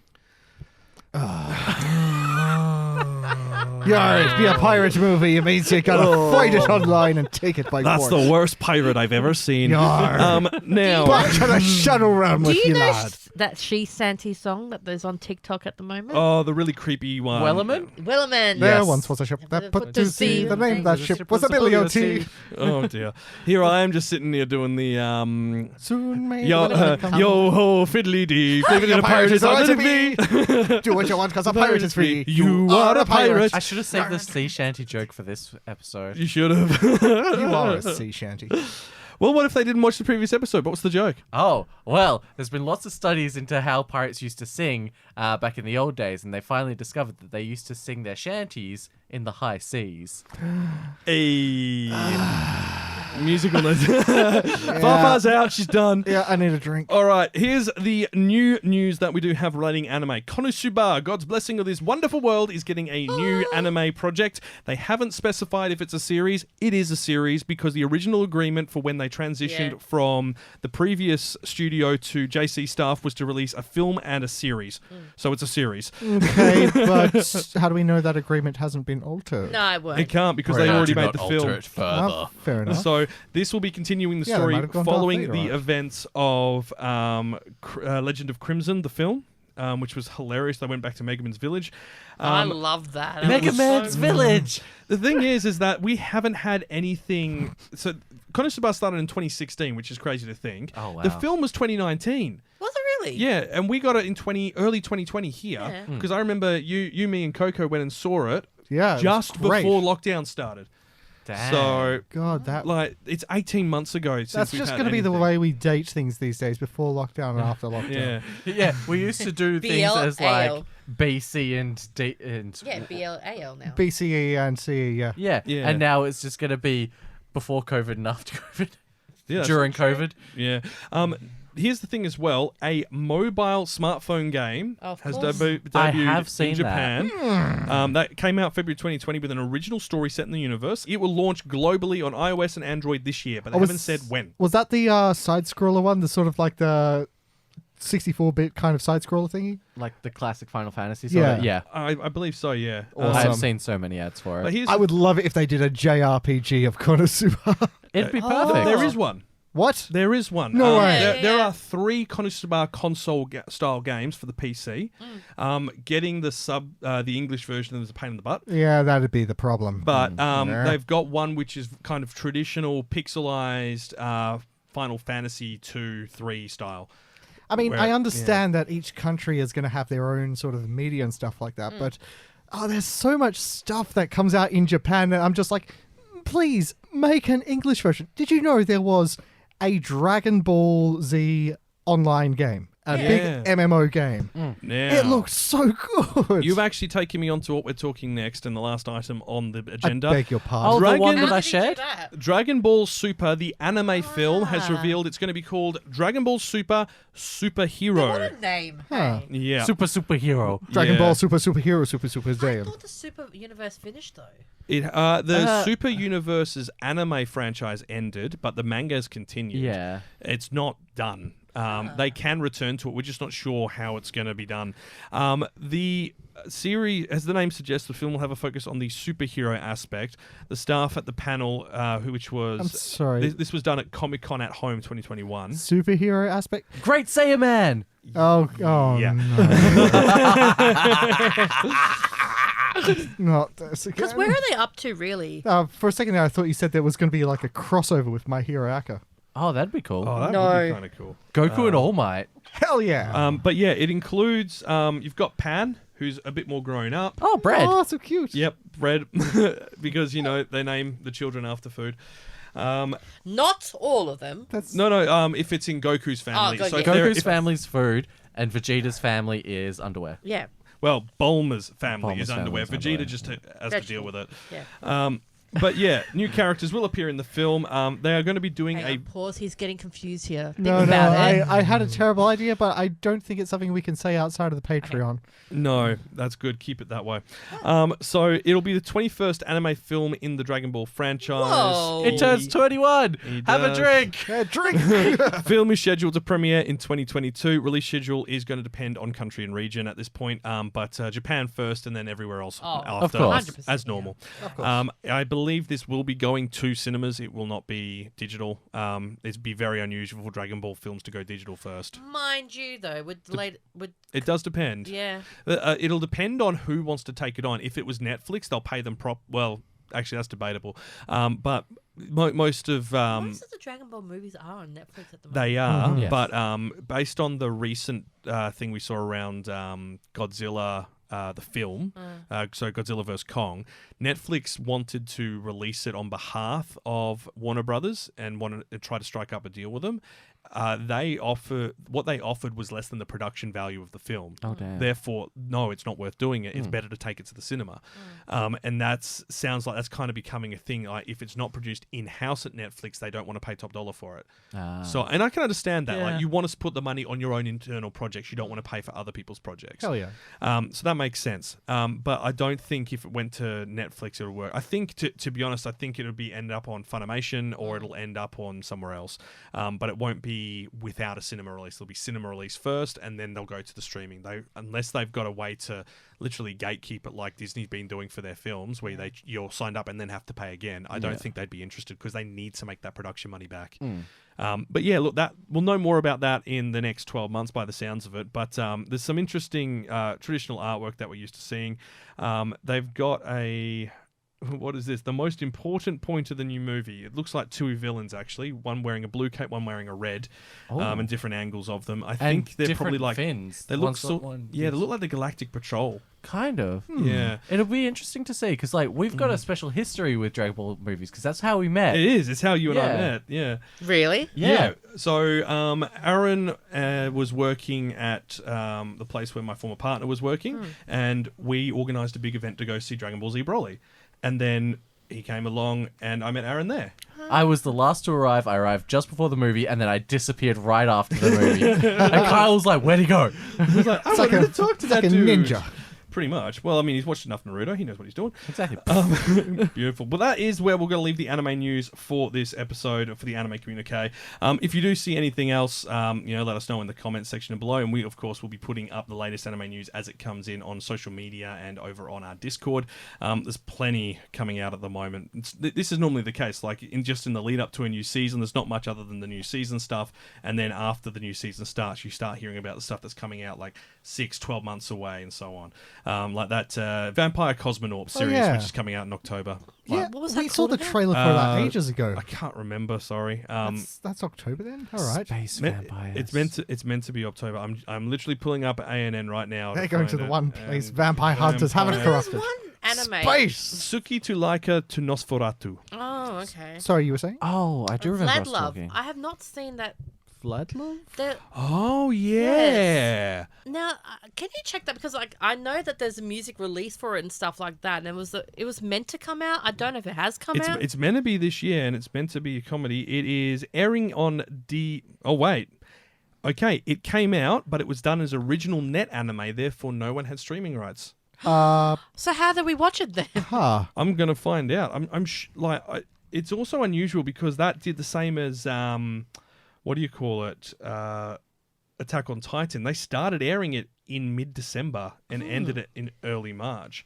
I wonder if you can. Yeah, that you can flew watch it. right. You just got to cast Because your I net really out. wanted to watch that one, and I thought that was what you were talking about. Yeah. Okay, it's on Crunchyroll. It is. It is on Crunchyroll. We must have missed that because that's another vampire sort of thing as well. I might have to look into that one. It's not very highly rated, but that's according to Crunchyroll's user base, so it could be, Yeah. Oh, it's literally 20 votes, so Wow. we'll see. Absolutely nobody heard about this. It literally flew It's on a under the radar. 5.99 on my anime list. From what I remember, there was a bit of a change, because it started off as a dark thing and then turned into a comedy. That's why I'm really confused with this particular anime. So I want to go and check it out. Is this that one there? Or are you thinking of the other one where it's like a tall, elegant-looking dude? See, this is where it's really confusing. I think it's this one, but I'm gonna have to look into Was that. it the Crunchyroll original? No, that was a completely different. Because one. that one was terrible. That was that terrible. was based off like an R-rated series Yes. from the 80s, and then they made it slice of life. Yeah, no, that was Ah. bad. That It was didn't work bad. at all. And it just felt awkward because of all the promo work they'd done up to it, as if it was going to be this big mystery thing, but they kept making it slice of life. They'd introduce a difficult element and then take it away and make it slice of life. Tell you what, I'm going to watch it and I'll bring it back to you guys next episode. Cheers. Sounds good. Alrighty, well, let's get back stuck into our little Hot Pot episode. Kawaii-Fi Radio. I think I watched that as a kid. Oh yeah, I remember that. Back Catalogue. We've gone a bit long, as we do when we get together. We tend to talk for a lot longer than we planned. Man. So. Long man. It's totally not because of the tangents. Okay, reincarnated as a slime. Slime. Aaron, you finally got a chance to watch it. I'm a friendly slime, Pyong. Blip. Fafa's looking at us like, what is wrong with you guys? What did you just say? I'm a friendly slime, Pyong. Pyong. Yeah, bounce. Pyong. Oh. Because that's... Yeah, B there's- does. B pion is... Pyong. Yeah. Ah. Yeah. No, it's an onomatopoeia because Yeah. Japan's like super hot. That's on what those. her Yeah. name is, yeah. Yeah, That's yeah. why I was like, wait, why has B's reference come up here all of a sudden? B No. was So, yeah. reincarnated as a slime. So basically, it's a reference to Dragon Quest 1, I Yes. think, where it's you meet a slime who's a character you can't kill. He's a companion. And he goes, I'm a friendly slime, bounce. Or squish, or depending on the translation you want. The localization, yeah. And it becomes a phrase which the characters who are otherworlders and reincarnated as a slime use with one another to show that they're from the same era. I see. In a way. Which is kind of funny because none of them are slimes until this guy. Yeah.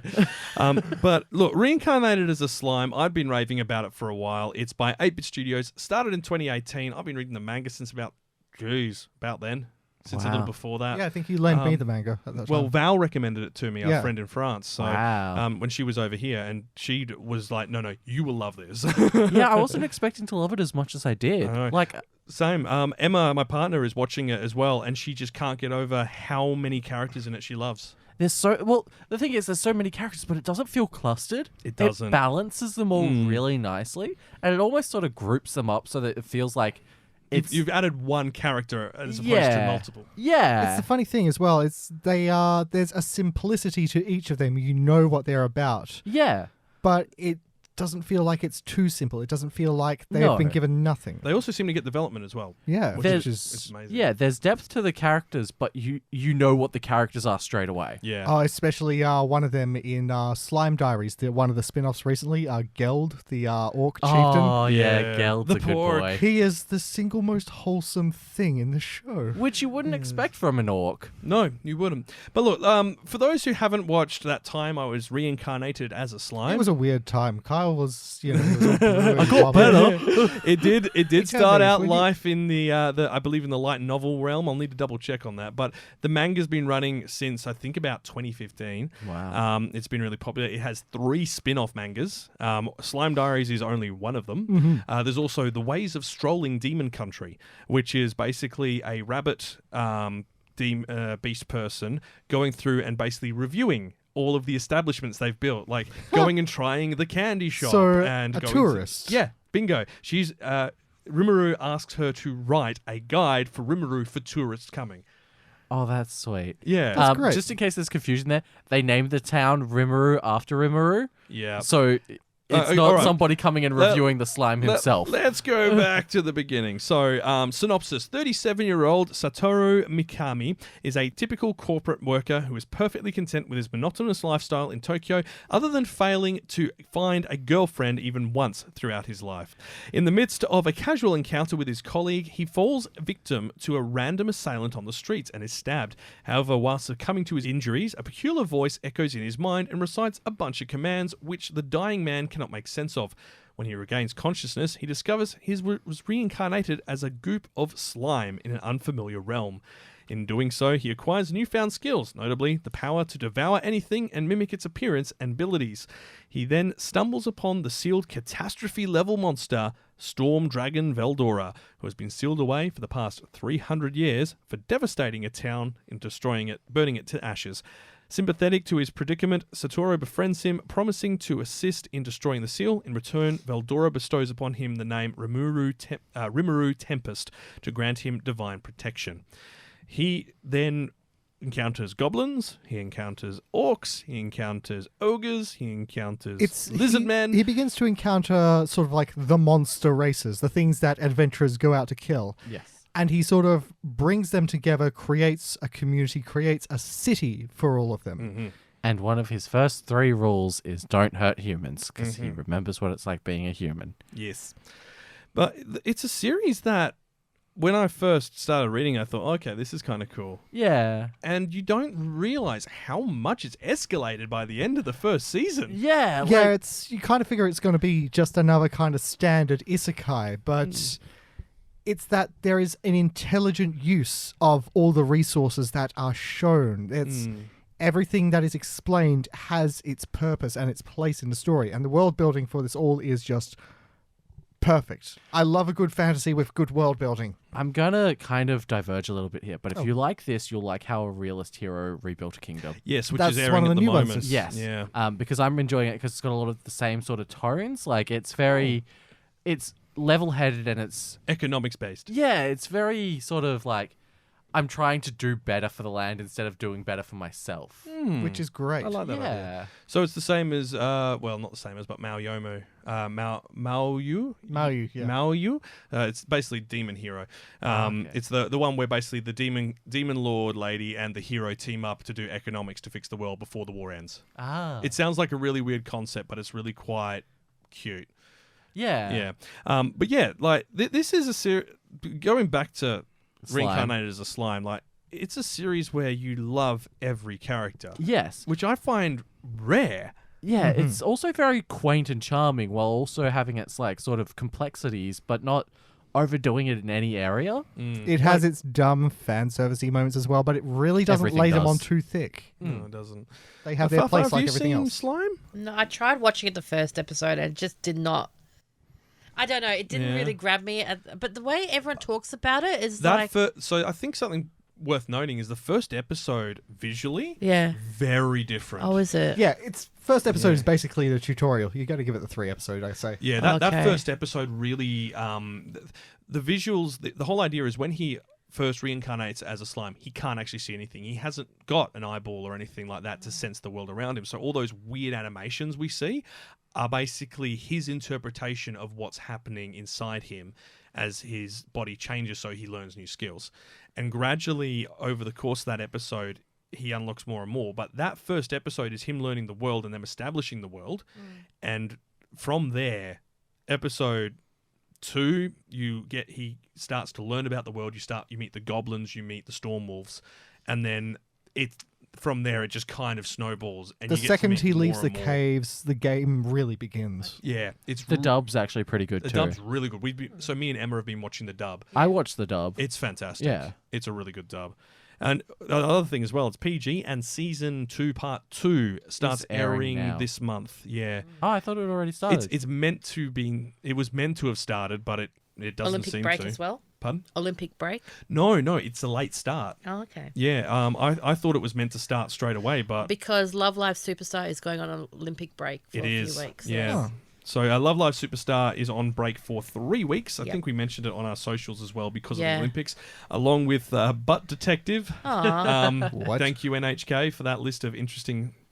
For some reason, Butt Detective is ranked as one of the most popular shows in Japan. It's a children's show where the detective has a bum for a face. Perfect. Why? Because Japan. Like, it's their sense of I'm going comedy. to ask the question. When they speak, are they... Fighting? Yeah. I don't know, but I suspect so. It's the type of comedy I would expect. Do you reckon he has a potty mouth? Oh, no. No. Is he spewing... No. All right. So it was meant to air from talking. July 6. We haven't actually seen episodes drop on Anime Lab or anything. Well, not Anime. We Yeah, I can't. was gonna say, Nothing I drops on anymore. Anime Lab. It's all on Funimation And then now. Funimation's only got the dub, but I'm pretty sure Crunchyroll got a couple of episodes because there was some stuff I saw on think there you that I might didn't be find right. on Funimation. Yeah, I need to have a look because I haven't went searching on Crunchyroll for it. I've only looked on Funimation, which was where I'd been watching it. Okay, so yeah, episode 4 is due out in 3 days. Crunchyroll and Funimation have the rights in Australia to stream it, but when I've looked at the Funimation app, it doesn't have Funimation it. only has the dub. It doesn't. I can't even find the dub in my app. Really? Yeah, I searched that's directly for because it. it hasn't been dubbed yet. So that's why their first episode's coming out this week. It's because they're only waiting releasing to the dub. Yeah. Right. So if you want to watch it subbed, it's on Crunchyroll, and that's up to date. But if you want to watch the dub, it's on Funimation, and it'll take a little while. That makes sense. Yeah, I found it on the list here as well. So if you're watching international for the new one, Annie Plus, AOD in Germany, Bilibili, Crunchyroll, Funimation, and Muse Asia seem to have it for this season at least. So that's good. Definitely check it out. It's worth a look. It's good fun. The characters in it are all really lovable. So lovable. I really want to cosplay as Benimaru. Oh, Benimaru's cool. He's just so cool. He's such a cool dude. You are a very brave man. I'm a very brave man. I'm going to have to lose weight to do that. Join me. Join me. Now, we'll shift gears from that and talk about something that came out in 2017, was animated by Madhouse, and I guess you could call it a political intrigue series. It's called Aka 13 Territory Inspection Department. Now, we mentioned this in passing in some of the first episodes of this podcast. Long ago, yeah. And that was because we were waiting for the finale to land. Now, I now have finally found where I can watch the finale on Crunchyroll. Took me long enough to actually find it. But Aka is basically a story of 13 kingdoms that have all agreed to form a large kingdom, but all still have their own unique personalities. And it's a political intrigue story about who is next in line for the throne. And it seems like there's going to be a coup d'etat. Now, don't get confused when we say that this is like 13 different kingdoms. We're not talking about swords and shields and sorcery and horses. Oh, no. This is a very modern... thoroughly modern. So, Aka is a national body of the Kingdom of Dawa that provides public services to the citizens of the country. It was established as part of the peace settlement between the King of Dawa and the 13 states of the country during a revolt. 100 years later, Dawa is in a period of unprecedented peace, due in part to the Aka system. However, rumours of coup d'etat start to surface. Gene Otis, the second in command of the inspection department at Aka, is charged with inspecting all 13 state branches. What will he discover as he performs his audits? It's really good fun. Okay, so I'm going to be fair to this one. Fafa. Is there an Uraraka? Uraraka? I don't think so. Wonder Egg? Uraraka? Aka.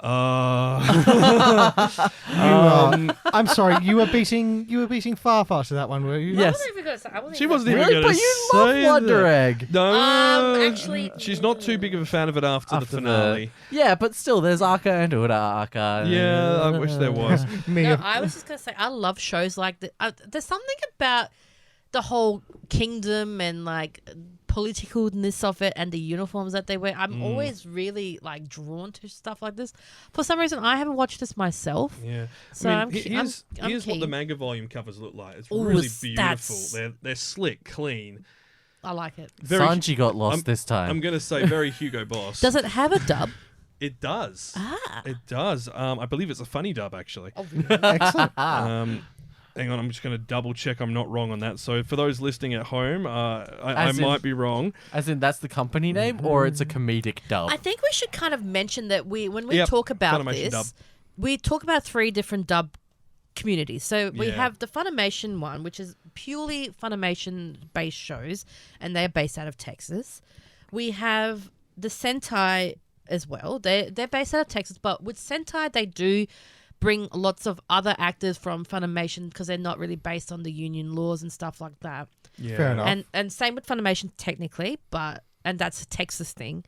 And then we've also got the LA Netflix contingent, which is pretty much out of LA. They do all the dubs for them and stuff like that. Well, they're not just Netflix. They're Crunchyroll. They're a few Crunchyroll. different groups. Yeah. So LA basically goes with Crunchyroll and Netflix.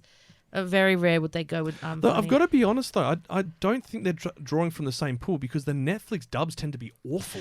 Well, okay, so they also tend to get like the secondary Canadian dubs as well, newbies, which is cheaper for Netflix to run that. That makes sense. And there was a controversy before when they actually did that, and it was a terrible dub that they had to redub it with actual proper voice actors from. What? I can't remember what show it was. It came out probably a year and a half ago.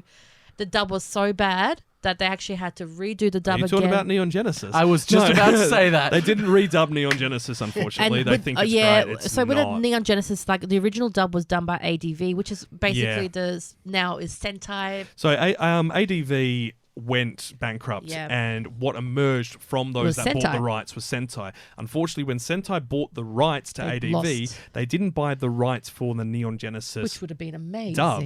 Just the Oops. dub. Just the dub and the Yeah. translation were a separate package, and that kind of fell into a legal dispute. Oh. Between, I think it's involved in like an old Gynax employee. Yes, it was Gynax. Yeah. So that became a problem. That's why there's a new dub. And that's Because how it's- Funny Cop yeah. got the movies, because they could. It's a new project, so they could get that straight away. Yeah. The other thing as well is that the original dub cast for, aside from Ray, the original dub cast for Neon Genesis have reprised their roles in the recent films. Right. That's good. So if they're already... Yeah. No, they've done a good job.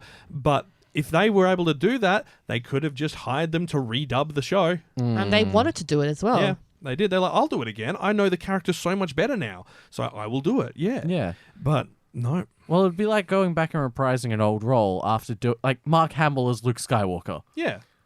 Like Yeah. if he went back and did it all again, he'd do it a lot better because he's got so much depth to the character now and he Yeah. fully understands Yeah, it. imagine if they actually did a movie where they redid Luke Skywalker. Like, imagine if they had continued from episode 6.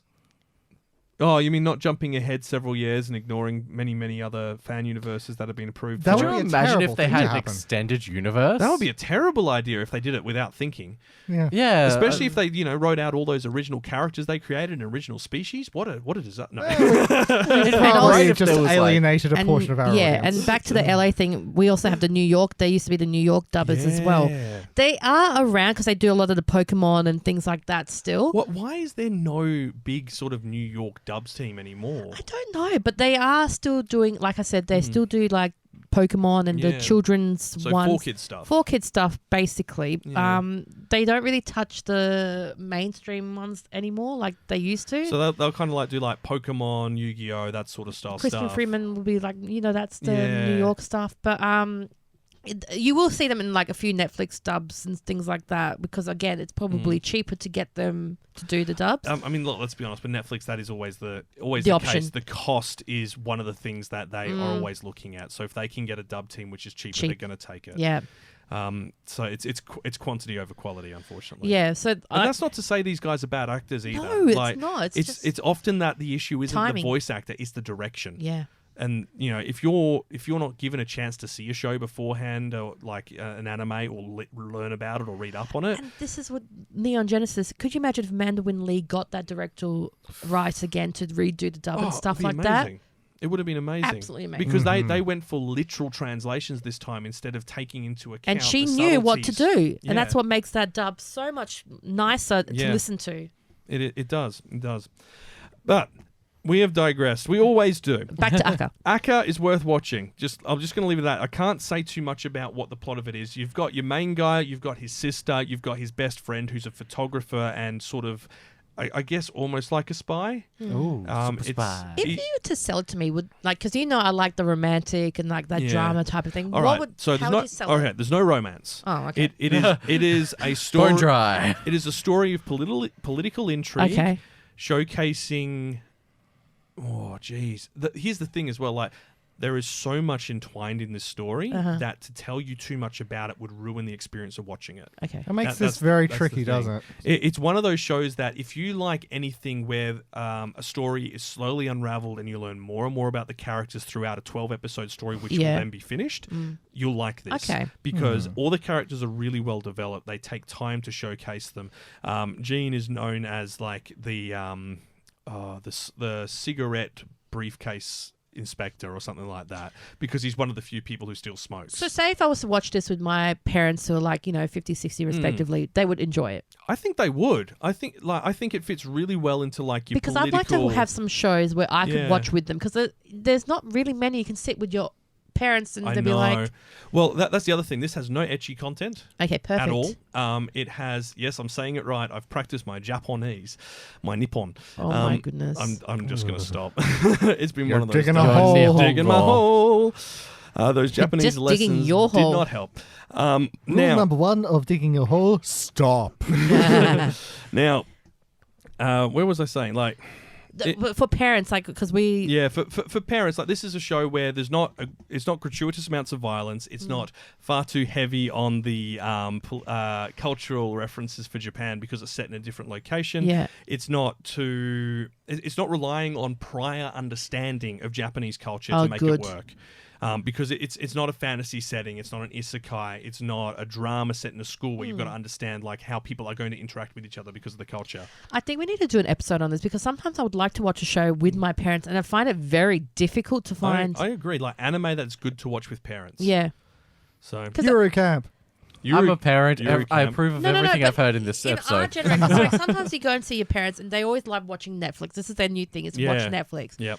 And But you wouldn't want to make them watch Food Wars. No. That's what I mean. That's what we're saying. You find ones which work well for everyone, across ages. because I don't want to watch a show with the sex scenes or like that fan content stuff like that with parents. No thanks. No, absolutely not. I've got one word for you guys. What? Ghibli.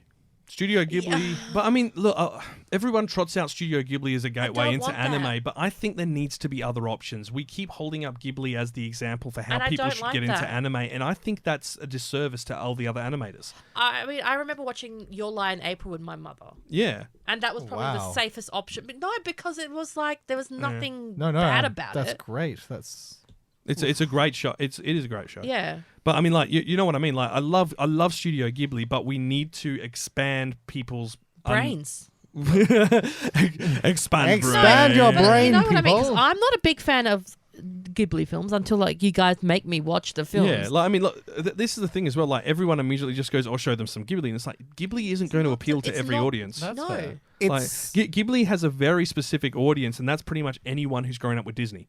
Yeah. If you grew up with Disney, in all likelihood, you will enjoy a Ghibli film because it's got a very. That's why they called it Disney of the East, because it has a lot of similarities and connections to it, and that goes back to that original start with Tezuka seeing Disney productions like what's it called, Snow White, for instance. That influenced the Japanese style, and that's how we got anime we have today. so maybe I'm pretty sure we've done this before, but like we need to sort of do a sort of an updated list of sort of like We the never entry actually- level, Well, I wouldn't say entry level. I think we need to create we need to do an It's episode. a genre in its own right. the introductory. Well, no, Fun. but it's not about introducing people to anime. It's about finding anime that is appropriate to share with your parents in this case. Tricky. And that's what we're saying. Like it's Because very I mean, hard. you could like Naruto's fine, right? Like Naruto, I can understand parents Shippuden, not original Naruto. Oh, I yeah. can understand parents watching that, but a parent, if you say I've got a series which is 500 episodes long, they're not going to watch it. no. They've got other things to do. So I just think don't want something my mother which is constantly good. saying anime. Oh, is that Sailor Moon program? It's not, because that's what Well, I she mean- just assumes. I mean, yes, but no. no, Like, you know I what want I mean? something that they, it's not just magical girls or anything like that. I want. I was actually talking to Kyle about this earlier this week because I had a friend who asked me to introduce them to an anime because they'd always seen anime, but they were a bit intimidated by it because there's a lot of series that have like gatekeeping people, or Oh, like I they can be know. overwhelming with the amount of episodes, or like the plots are too convoluted. Yeah. So I hit her with Demon Slayer, Yeah. Okay. and straight off the bat, she's addicted. Straight off the bat. Nice. And I think there are more. I think we need to find like. Because I wouldn't introduce my mum Animes. to Gate. Definitely. Oh not. no. But you would consider introducing them to Demon Slayer. Yeah, Because maybe. it's showcasing a cultural Culture, aspect. yeah. Yeah. That's the thing about Demon Slayer is that nothing about it shows anything new. It is practically a celebration of everything you've ever seen in shonen. It is. That's kind of its Yeah, like. but I main mean, sell. like you've got Demon Slayer. I mean, you wouldn't go and recommend Dororo to every entry level person, Ooh, for no, instance. no. However, if you want to have someone who enjoys, Japanese culture, they might be interested in it. If they're interested in, like the ideas of like the onis and the folklore, that would be a great introduction point for them. Absolutely. But parents is a difficult one because Yeah, just like with every viewer. Parents are all different. Yeah. Yeah. I think it needs to be anime safe to watch with your parents. Anime Yeah. is safe to watch with boomers. the boomer list. The boomer list. Well, the boomer list. I don't even think how old are my parents? My parents aren't boomers. My parents are Gen Xers. See, my mum's Post-boomer. 50-something and dad's in his 60s. So. But we know that So boomer isn't an age; it's a mindset. No. Yeah.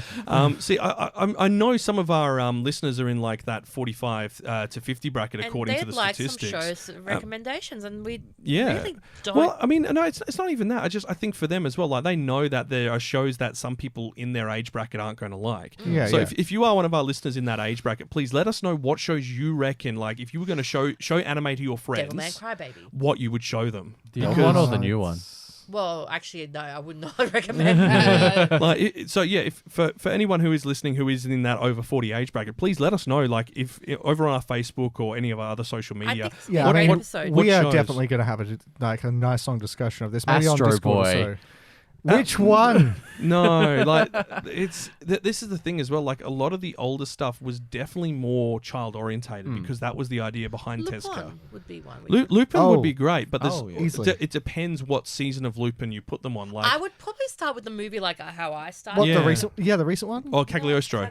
Oh, Cagliostro. But Oh, I yeah, mean, that makes sense. once again, that's kind of going down the whole Hayao Miyazaki thing because he directed that. Yeah, but doesn't count. Not wrong we studio. will just say no with the Ghibli side of it, but the actual because I only watched it recently and I loved it. So It's a very good film. Yeah. It is. It's an adventure kind of a thing. But I think finding that it's going to be a case that you need to have something which has mature themes, as in not as in Not kiddie-ish. not as in mature as in like adult content, but mature as in not as for older audiences. So you'd be looking for anything that is seinen or you've got shoujo and then you've got Let's have a big long discussion about this I later. think we need to do an episode on this. Yeah. Oh Yeah. no, we definitely will. Yeah. Anyway, we've gone well over that, but Aka 13 would fit in that category. Perfect. So It we can- definitely let's would. go with So that. if you are interested in anything around like political intrigue, if you watched The West Wing, for instance, you'd like Aka. Maybe Erased would be perfect for it. Erased would definitely be a good one. You know what? We have a show this season that would be up their alley. Oh, yeah? Life Lessons with Uramichi Oni-san. If you're jaded with the world and a bit annoyed with it, that's your show. If you're tired of working. Oh, God, aren't we all? Okay, let's wrap up because I think this is like a 2-hour episode. I don't know how we ended up this Bugger, long. not again. I called it. You did. It's been a while since we've caught up like this. Because I haven't been here for a while. It is. Kawaii-Fi Radio.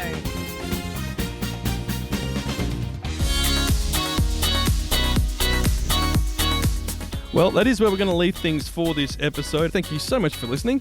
Next time, it's time for some tsundere anime. As we mentioned last time, we pushed it back this episode because we now have someone on board to talk about it who may even have that in their digital name.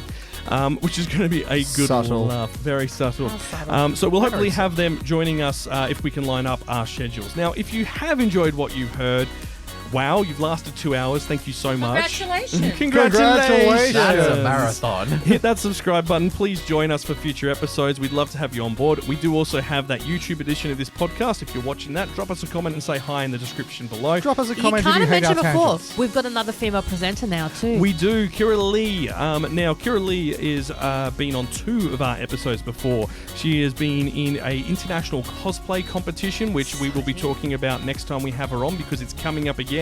Ooh. And it sounds like an incredible I can experience. finally do Kawaii Girls episode again. Yes. I'm excited.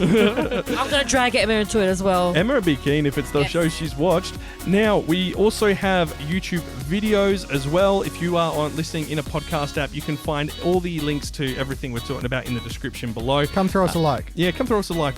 We could really use it. We have those videos going up. The next one, we'll be looking at Godzilla Singular Point and its wacky use of maths. I know that sounds weird, but wait until you watch it and see some of the phrases they throw up, because I was like, that can't be a real thing. Of no, course that would be your They thing. start talking about orthogonal diagonalizers. I'm out. I'm like, what on earth is that? It's a piece of math you use to take a matrix formula and make sense of it. It's what? Dodging bullets? No. Not that Matrix? Not that Matrix, Okay. unfortunately. Now, if you do want to support the channel, we do also have a Patreon which you can subscribe to. We share extra content, episode outtakes, video extras, and show updates over there. Sharing bits and pieces like live videos when we're doing stuff here and there. And there'll be more of that coming up in future as well. If you can afford to support us, it'd be greatly appreciated. Where all the funds that go to that go back into producing the show. So at the moment, we're saving up to get ourselves drawn as chibi characters. Yay! Which is going to be hilarious. Cute little babies. Yes. Now, also, if you want to get more involved in the Kawaii-Fi community, you don't have to spend a cent. You can head over to our social media channels for breaking anime news, memes, and videos. You can find us on Facebook, Instagram, and Twitter, and also on our Discord, which is getting more and more active as we speak. We're having discussions around shows you've missed, ideas for shows that, we should do. I'm sending duck emojis. You're sending a lot of duck emojis. You're sending duck pics. Duck. Oh. Woo! Every day we're out here sending duck pics. Woo! I was like, what? No. I've got a duck pic to show you afterwards. Okay, and with that, you've been listening to Kawaii-Fi Radio. Thank you so much for joining us. And until next time, watch some anime!